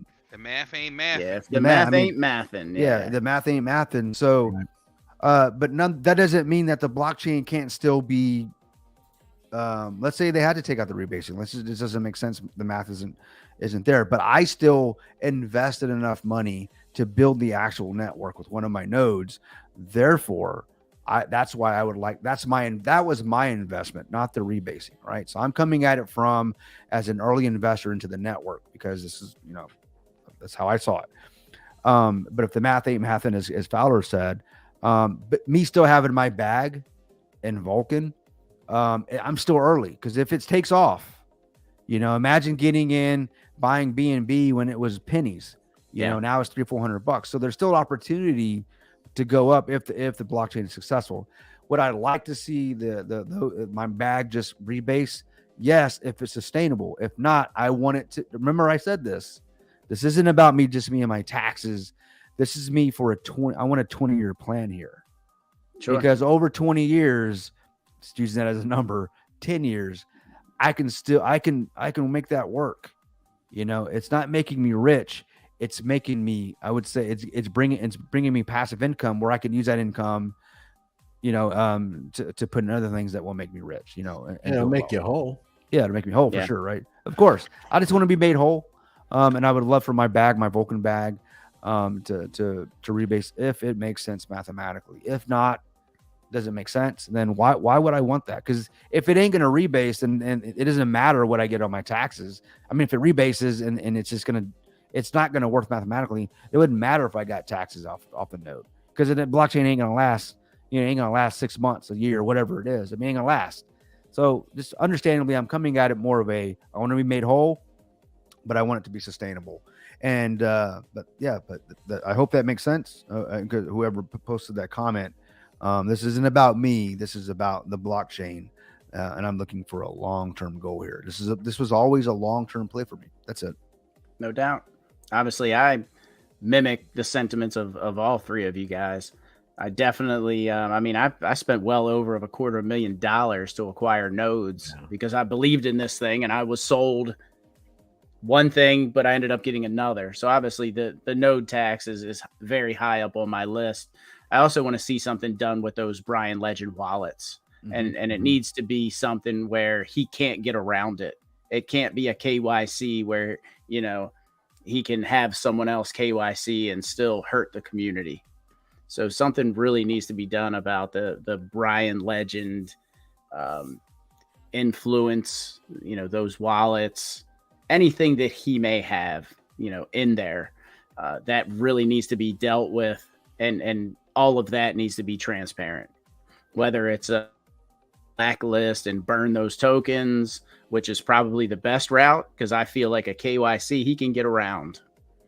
Other than the fact that Brood knows what their wallets are, they have that roadmap kind of. Well, I would think that Nick is. I mean, correct me if I'm wrong on this. You guys probably know more than I do, but Nick's name's going to be on this, right? So he's not going to want those wallets to basically dump on his project. You would think, yeah. So he is even more motivated to isolating those, and removing them and then we don't know if Brian, like I said, does he have a validator node? I mean, I want him completely away from this. I don't want anything Brian. Well, that should be good for the. Well, again, you could have somebody else KYC. Correct. Is what you're saying, right? Correct. Yeah. You want to look at that last message down there, and you want to talk about it before we take off? I know that. Here. Hey, NR, I have a full Vulcan node and one Kyoto full node. I want your opinion about Kyoto. A couple of months ago, I told you that I trust more Kyoto than Vulcan because I saw all of the BS Brian was doing. Obviously, I believe in Kyoto as well. I bought a master node. I did not buy any of the validator nodes just because I went all in with the master node. But I do know of one guy who bought a master node and a few, I think 4 validators. But yeah, I think the validators will make you some money, no doubt, with Kyoto. They're coming out with some big news, hopefully soon. You'll see their advertising campaign. And again, they're kind of delaying their launch till after summer because summer's just not a good time to launch a project or a blockchain. So I believe in what Kyoto's doing. I love the team behind Kyoto, and I think you'll be doing well with that one. And as far as Vulcan's concerned, I mean, we do see all these positives. That's what we're here talking about tonight. So hopefully Nick grabs those reins and he's at the helm now, and hopefully he steers the ship away from the iceberg that we were headed right into. So, that's what we can hope for. And I'm looking forward to the AMA. I mean, other than those Brian wallets, I mean, we were kind of all, the first rebasing blockchain. I don't think they're going to get rid of the rebasing. I just don't. That was kind of the whole premise behind SafeUX and Vulcan, the power pool and the flex. That stuff was kind of added later. So I don't think they're going to get rid of rebasing. I am glad they're turning it off on Friday just to kind of reevaluate, based upon the LP that it seems like we have left, which is pretty low, considering they don't have even the exact numbers. They correct today. And you're like, this is wrong. If they were to allow rebasing to continue now until launch, I mean, we'd be sub a penny with the LP that's left. So we can't. And I understand everybody likes seeing their wallet grow and the potential's there if the thing skyrockets. But if we continue to let rebasing go, we're just shooting ourselves in the foot. It doesn't make sense. So I'm glad they're turning that off. And some other changes I'd like to see. Definitely something with Brian's wallets that has to be more transparency. I would love to see that roadmap kind of that Chris was talking about. I think that would be great for the community.